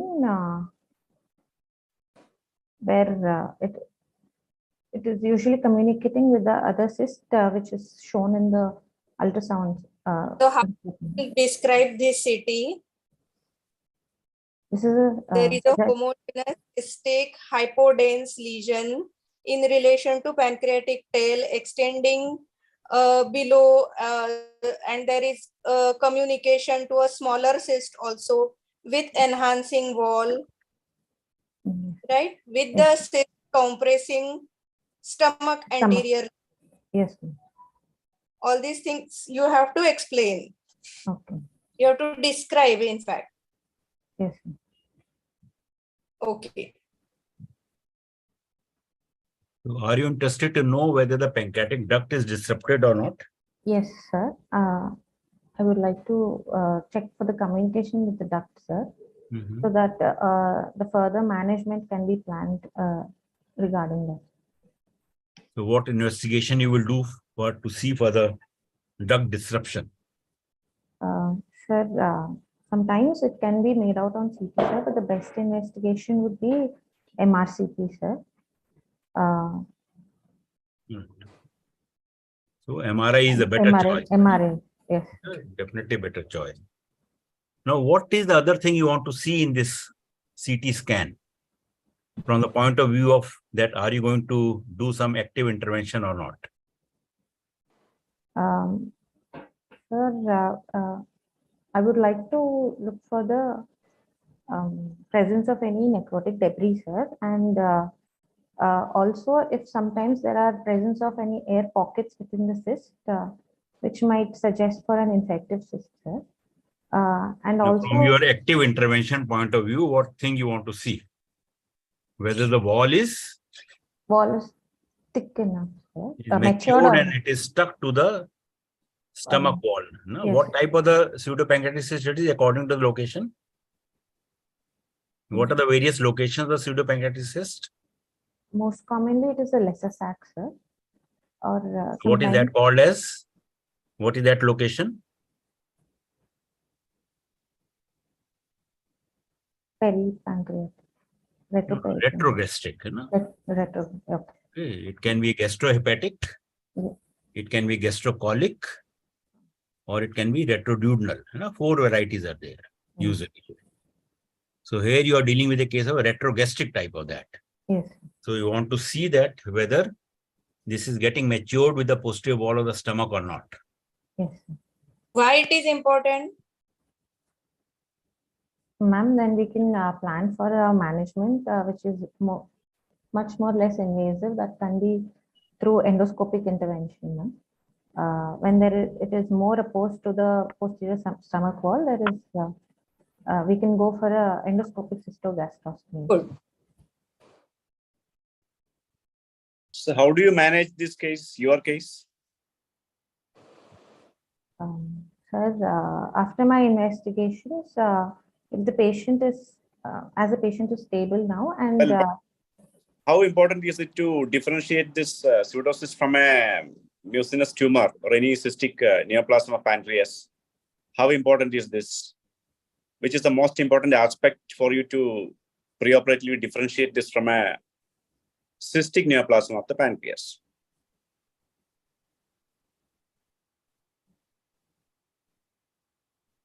Not in your case, generally speaking. surgical management intervention needs to be done in the cystic neoplasm, sir. To avoid inadvertent drainage of a cystic neoplasm in the pancreas unknowingly, and that can disseminate the tumor. That's why you need to pull out it. Okay, how do you manage this case? Yes, proceed, please. Sir, as my patient is stable and after ruling out any infection in the patient, I would like to go for a conservative management, sir. To wait and watch for the cyst to spontaneously reduce, sir. What is the duration of this particular one? It is 3 months, sir. Well, okay. What are the indications for intervention in pseudocyst? Firstly, when there is a gradual increase in size, ma'am, and also when it is infected, and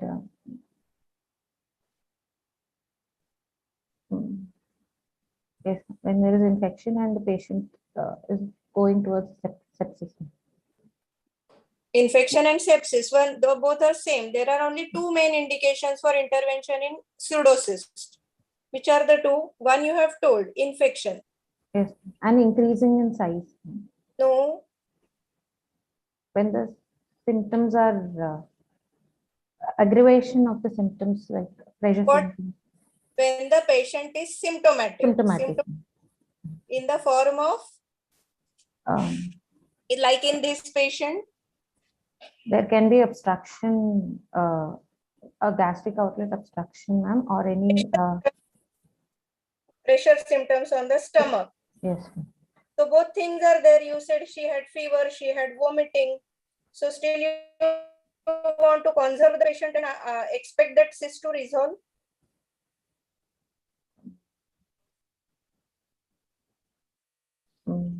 Yes, the symptoms have actually reduced, ma'am, after 15 days. So I would like to wait as much as possible, ma'am. But if at all it's a troublesome and the patient is deteriorating, ma'am, then I would like to intervene. In this case, it is trouble. Sorry, it's 12 weeks, right? Sorry, sir. It's been 12 weeks, right? In this case? Yes, sir. And the size is? The size is increasing, sir. Yeah, how much is the size approximately in this 20 case?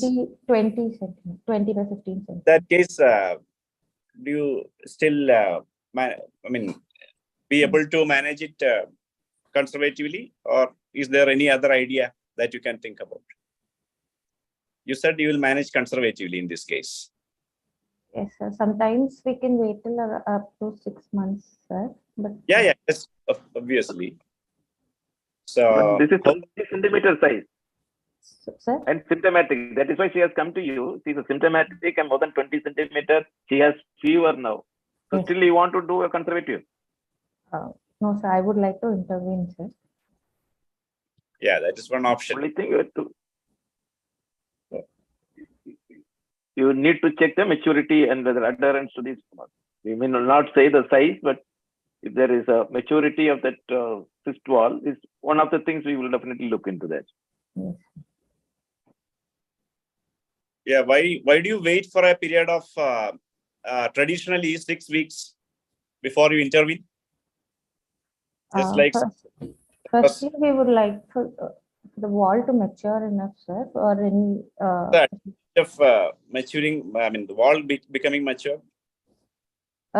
increase in the thickness of the wall so that it can withhold any surgical interventions, sir. Yeah, you can put the sutures or your procedure complete, isn't it? There is traditionally a teaching called 6 weeks or 6 centimeters. 6 centimeters.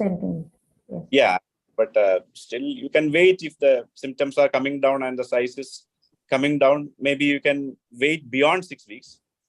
So, do you have any modification in your plan now? Yes, sir. I would like to go for endoscopic drainage, sir. Firstly, Thirds, one question: while during this waiting period, if the patient develops hypotension, severe pain during this wait and watch approach period, what do you suspect in that case? A hypotension, tachycardia. Hypertension, severe pain might be due to any adjacent rupture of the blood vessels, sir, causing hemorrhage of the cyst. Which all blood vessels can be affected in this case? Most commonly, splenic vein, sir. Splenic artery or vein. Splenic artery or the gastroduodenal even? Gastroduodenal, yes. Okay, in that So case. any role of doing endoscopy? Any role of doing endoscopy here? Which will give you a clue for that. Endoscopy. Suppose you are suspecting a splenic vein thrombosis. So what kind of varices? Then gastric varices are more visible or more evident in the endoscopy, sir. Okay. So if you suspect such a condition, how do you proceed? No further expectant management. You have to go in, isn't it? Yes, sir. You have to go in and treat the situation. Yes, how do you manage the bleeding from involvement of your splenic artery? I would like go for radiologically. I would. Sir, am I audible, sir?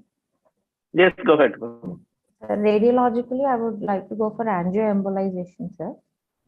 Yes, that is one option. And if that is not possible, then I would inadvertently go for an open surgery and ligating proximally and distally. Yeah, that is one option. If a pseudoaneurysm has formed, you have to sometimes go for a splenectomy also, if it is not amenable to your angioembolization and such minimally invasive procedures. Okay, what are the other treatment options? Please continue.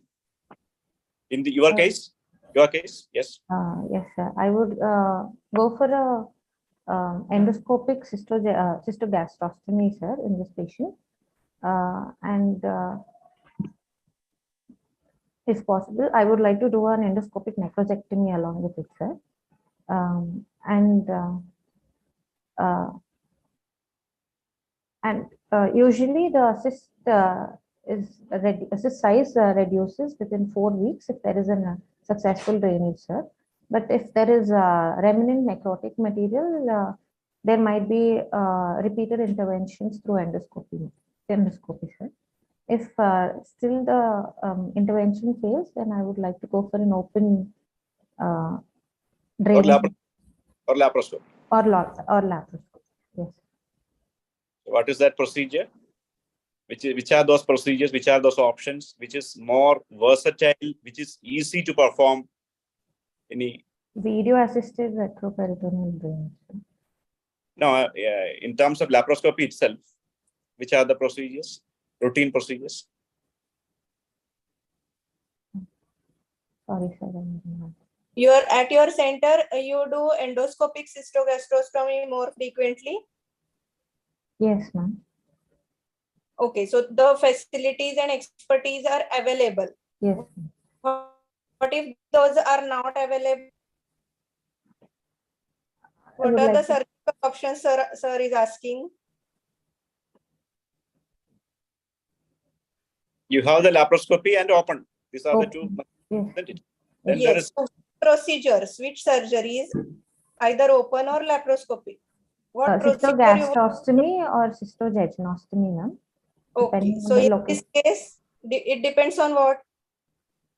Depends on the location of the cyst, ma'am. Very good. So you can say in this case, because the cyst is abutting the posterior gastric wall, you would like to proceed with endoscopic cystogastrostomy if the facilities are available, or otherwise you would like to go for Laparoscopic cystogastrostomy. cystogastrostomy, which can be open or laparoscopic. You Yes. have done any of these, open or laparoscopic, you have assisted?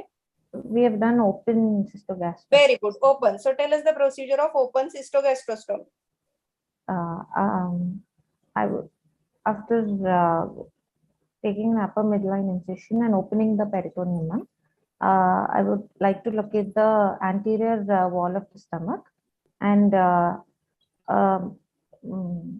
and a transverse incision over the anterior wall is given, and aspiration on the posterior wall of the stomach is done to confirm the position of the cyst. Very good. An elliptical shaped full thickness biopsy is taken from the posterior gastric wall and cyst wall. And then I would like to get a frozen section done and confirm it as a pseudocyst. And then go ahead with anastomosis using 2-0 absorbable sutures in interrupted fashion. And after securing the anastomosis and bleeding, I would like to close the anterior gastric wall and then the abdomen. Okay, will pass to the cyst again from the stomach? Sorry, sir. Food, no, food you consume, food. Yes, Will sir. possible to track into the cyst? It's a very popular question. Yes, sir. Due to the increase in the transperitoneal pressure more than comparatively to the gastric pressure, sir, there is only a one-way direction of the cyst contents coming into the stomach, and also due to the active peristalsis, Yes. gastric It's the peristalsis, that is one factor. Second, I mean, in the that pushes the foot down towards the pylorus. Second is the intracystic pressure, not the peritoneal. The intracystic pressure slightly higher because of the fibrosis that has already happened. So these two factors will prevent food from entering into the cyst cavity. Any role? Also the Venturian effect, we say. When the via naturalis is patterned, the side wall will heal. There is a Venturian effect. So that is also one factor which is helping in the healing of that wound. How big is the stoma you are making? Sir, at least 2 centimeters should be done. At least 2 centimeters, sir.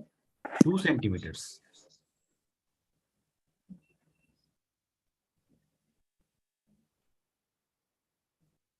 Remember everything the 6 in that, you know? 6 millimeter thickness of the wall of the 6 weeks, 6 centimeters. And the stoma is also around 6 centimeters here. Now in this patient of the 20 centimeter wall, which is there, you are going to make a stoma of about 6 centimeters here. Okay. And then only you can have a proper drainage, because you have to drain the cyst which is there in the down also. Yes. So maybe this patient may be better off with a cystogastrostomy rather than going for the cystogastrostomy here. Yes. And how much debridement you will do? How will you decide about that? Sir, I would like to debride until there is evidence of any bleeding, sir. I would like to stop my debridement if there is any. You do not want any bleeding there. Bleeding. So Yes. do not go up to that. So it has to be a very soft debridement. Yes. Not a very tough debridement has to be done. That you just scoop up everything. You know? It has to be very soft debridement. Yes. So that there is no bleeding is there. Okay. Do not go with that. You want to clean everything very nicely. You know? Yes. Otherwise, if you go for that, there will be bleeding will be there, and you won't be able to stop the bleeding there.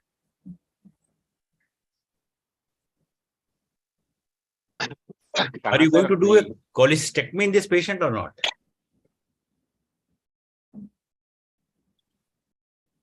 A patient who has got a pseudopancreatic cyst, do you do a cholecystectomy or not? Yes. The etiology does not suggest for gallstones, I would not. No, but if it is a biliary type is there, if the Biliary patient has type, biliary yes, sir. pancreatitis, Yes. then you will do a cholecystectomy in that patient. Yes, sir. Yes. If it is the alcoholic one, like in your case, you will not do it. Yes. When is the cholecystectomy done in the case of acute pancreatitis? Usually, what is the ideal time in acute pancreatitis? In acute pancreatitis, I would like to wait for 6 weeks, sir. 6 weeks. What is the standard of care now? Immediately before discharging, we can plan for So within the same hospital admission. Ideally, the cholecystectomy has to be done in the same hospital admission. But if the patient has got some type of organ failure which was there along with that, then in that case, you can postpone it for about 6 weeks. Yes. But otherwise, if it is a mild pancreatitis is there, then in that case, you have to carry out in the same hospital admission. Okay. Kanna sir, the question of 2 centimeter has come after the advent of the LAMS. The LAMS, normally the diameter, therapeutic scopes are around 13 millimeters. So the LAMS right now are designed around 15 to 18 millimeters only. So the cut is normally given around that much, sir. So probably the student has read that. But in laparoscopic and open surgery, I think the existent rules are still the same. Because I was talking about the open surgery, when she was discovered. Then that's perfect, sir. Then that's 2 centimeters is too small for open surgery. Right. If you are doing an endotherapy, then maybe appropriate, right? Probably I did not follow the question properly, sir. And Sharvari ma'am, you have any question? Ajesh sir, and you have any questions? So you have done very well, Manisha. So I would like to ask you a topper question. So please. So much about endoscopic cystogastrostomy and endoscopic treatment. Do you know any trial regarding that, or any trial regarding management? First, you can tell us the trial or the standard approach of necrotizing pancreatitis management, and if you know, then endoscopic management trial. Madam, regarding the management, there's a Panther trial, ma'am. Very good. Which states a step-up approach of management, ma'am. Very good. It gives. Is there any trial which studies the endoscopic management? I don't know, sir. Okay. It is a tension trial. And recently published, it is the extension trial. Long-term results of the tension trial are published as extension trial in 2022. So where they have studied randomized step-up trial versus endoscopic step-up trial. Okay, but it's absolutely okay if you don't know it. I think even you should mention endoscopic cystogastrostomy, but you should tell that if facilities are available. Otherwise, cystogastrostomy is the traditional, is the standard, and I think perfectly acceptable at MS level. You have to know about open cystogastrostomy, lap cystogastrostomy. Yes. Heard of external drainage? Yes, sir. That is a part of step-up approach, sir. When the patient is unstable and the patient might not be fit for any interventional procedures as of right away, sir, then I would go for a percutaneous drainage initially, sir. And when you will not do an external drainage? When there is a possibility of ductal communication with the system. Very good. Why? So pancreatic fistula, pancreatic fistula. That is the risk. High output fistulas. That's the right way to communicate properly, right? Madam has been telling in a narrative board in one single line means high output fistulas become very difficult and challenging to manage because patients lose a lot of electrolytes and others. So you quantify, you've been doing so well. So that's the right way to communicate when you're communicating professionally. Okay. All right. Yes, sir. Kanna sir, you were about to ask some questions. Sorry, I interrupted. No, it's okay. Okay. Ajesh sir? Yes, sir. It's almost. Would you like to? Just fine, sir. Karnakaran sir, thank you for joining us in spite of your work. Would you like to add something, sir? Good evening, sir. You're in mute mode, sir. Yes, sir. Would you like to add any comments or questions, sir? No, sir. Okay. Ma'am, Radha ma'am, are you with us? I think today internet is playing a havoc. Professor Nishikant also could not join. I think now, Manisha, do you have your turn to clarify doubts, questions? I'm not sure. Sridhar sir, are you with us? No. Manisha, you can ask questions because now we have read about for preparing this presentation. So would you like to ask us any doubts? Or I'm sure we would have got into more questions when you read to this level.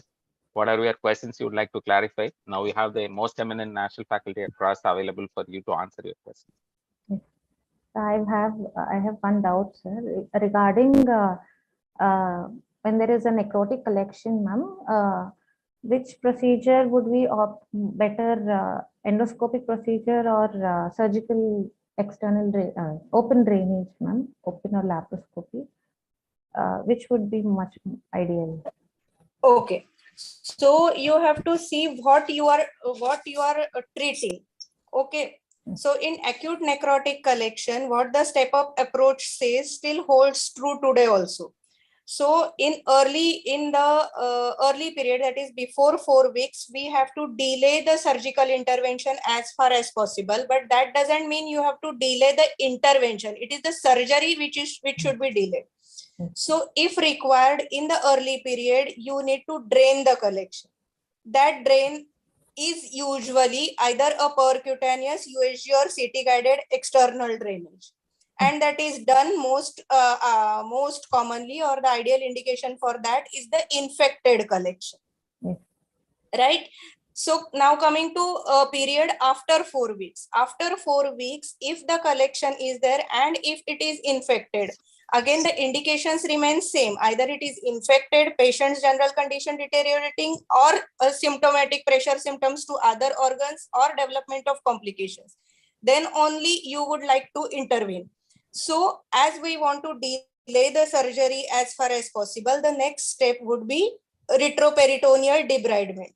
So the retroperitoneal debridement can be done simply under the guidance of pigtail, which we have already put in earlier in the earlier period. So you can increase the incision and do direct necrosectomy through the retroperitoneal approach.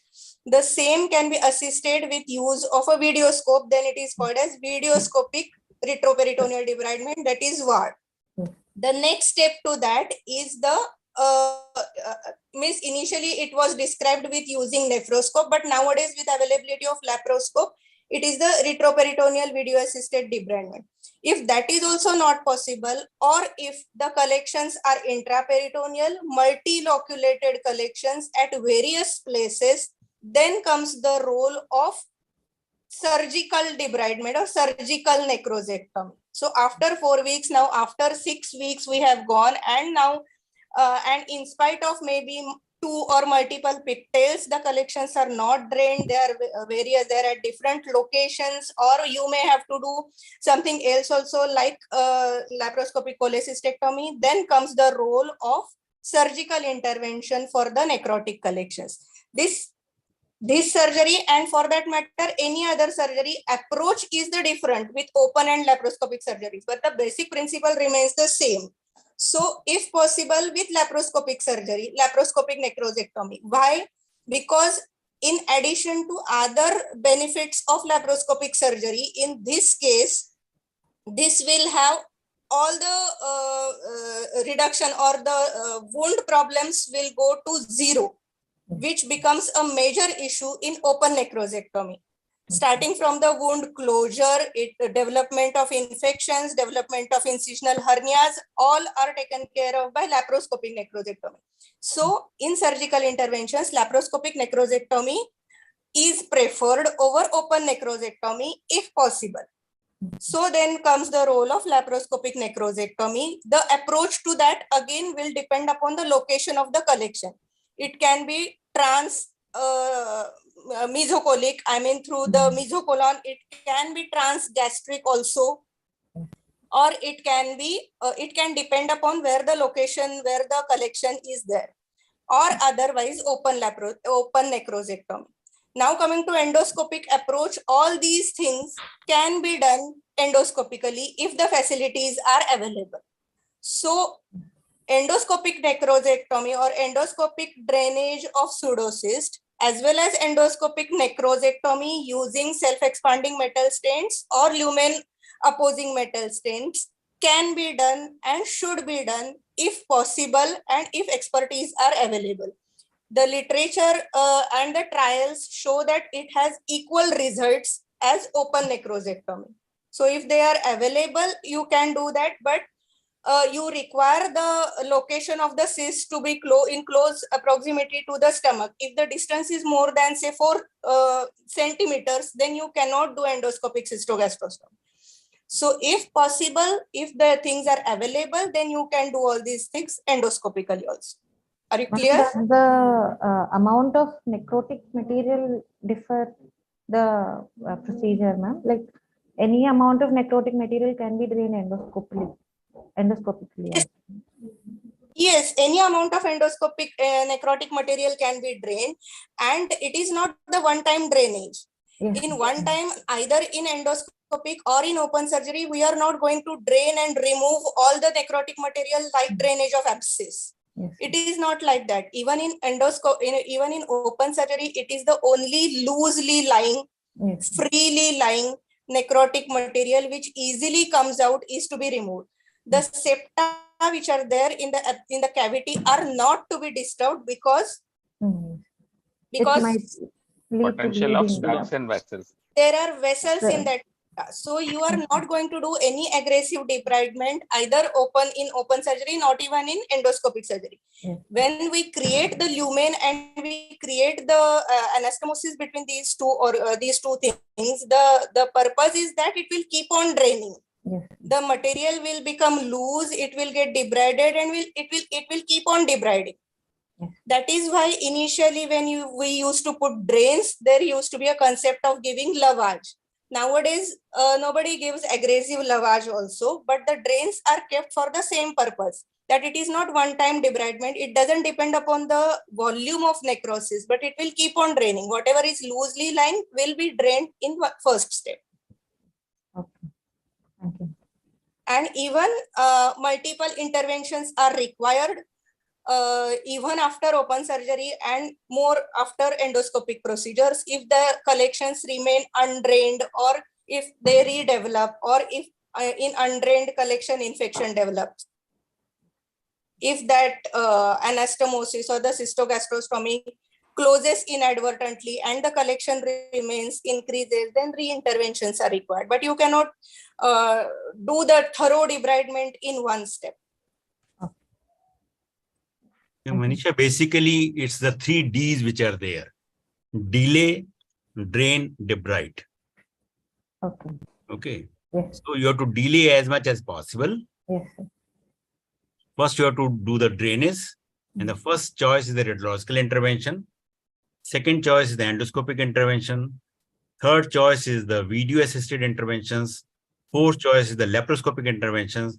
And finally is the surgical intervention. Okay, so that is the order of treatment for the acute pancreatitis. That was very well explained. Actually, since you asked about the endoscopic intervention, these metallic stents, they can migrate, they can perforate, bleeding, such things can happen, certain complications. It's not a one-time procedure. You may have to go in again.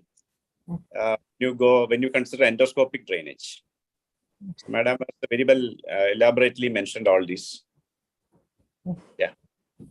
I think all good things come to an end because it's been a lot of, I think Manisha has spent enough time reading about referral. I think the only thing you missed out was on the publications, right? So read about, whenever you come for this type of presentation, just go to your PubMed, search for the recent trials on what topic you are going to present. That makes you a complete thing. That also makes your answers more evidence-based, all right? Yes. So otherwise, I think you did very well. Again, the question is, management is what tools you have. Then Again, unlike you have a fixed management, your institutional and department protocols also guides through that. Yes. I wish you read about the outcomes of the extension trials, very well made Yes. out comments. And still, please understand, the Europeans manage in one way, the AGA group manages in another way.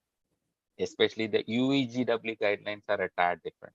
Maybe it's definitely too intensive for MS level, but then I will appreciate how the viewpoints, how the consultants think on which ladder.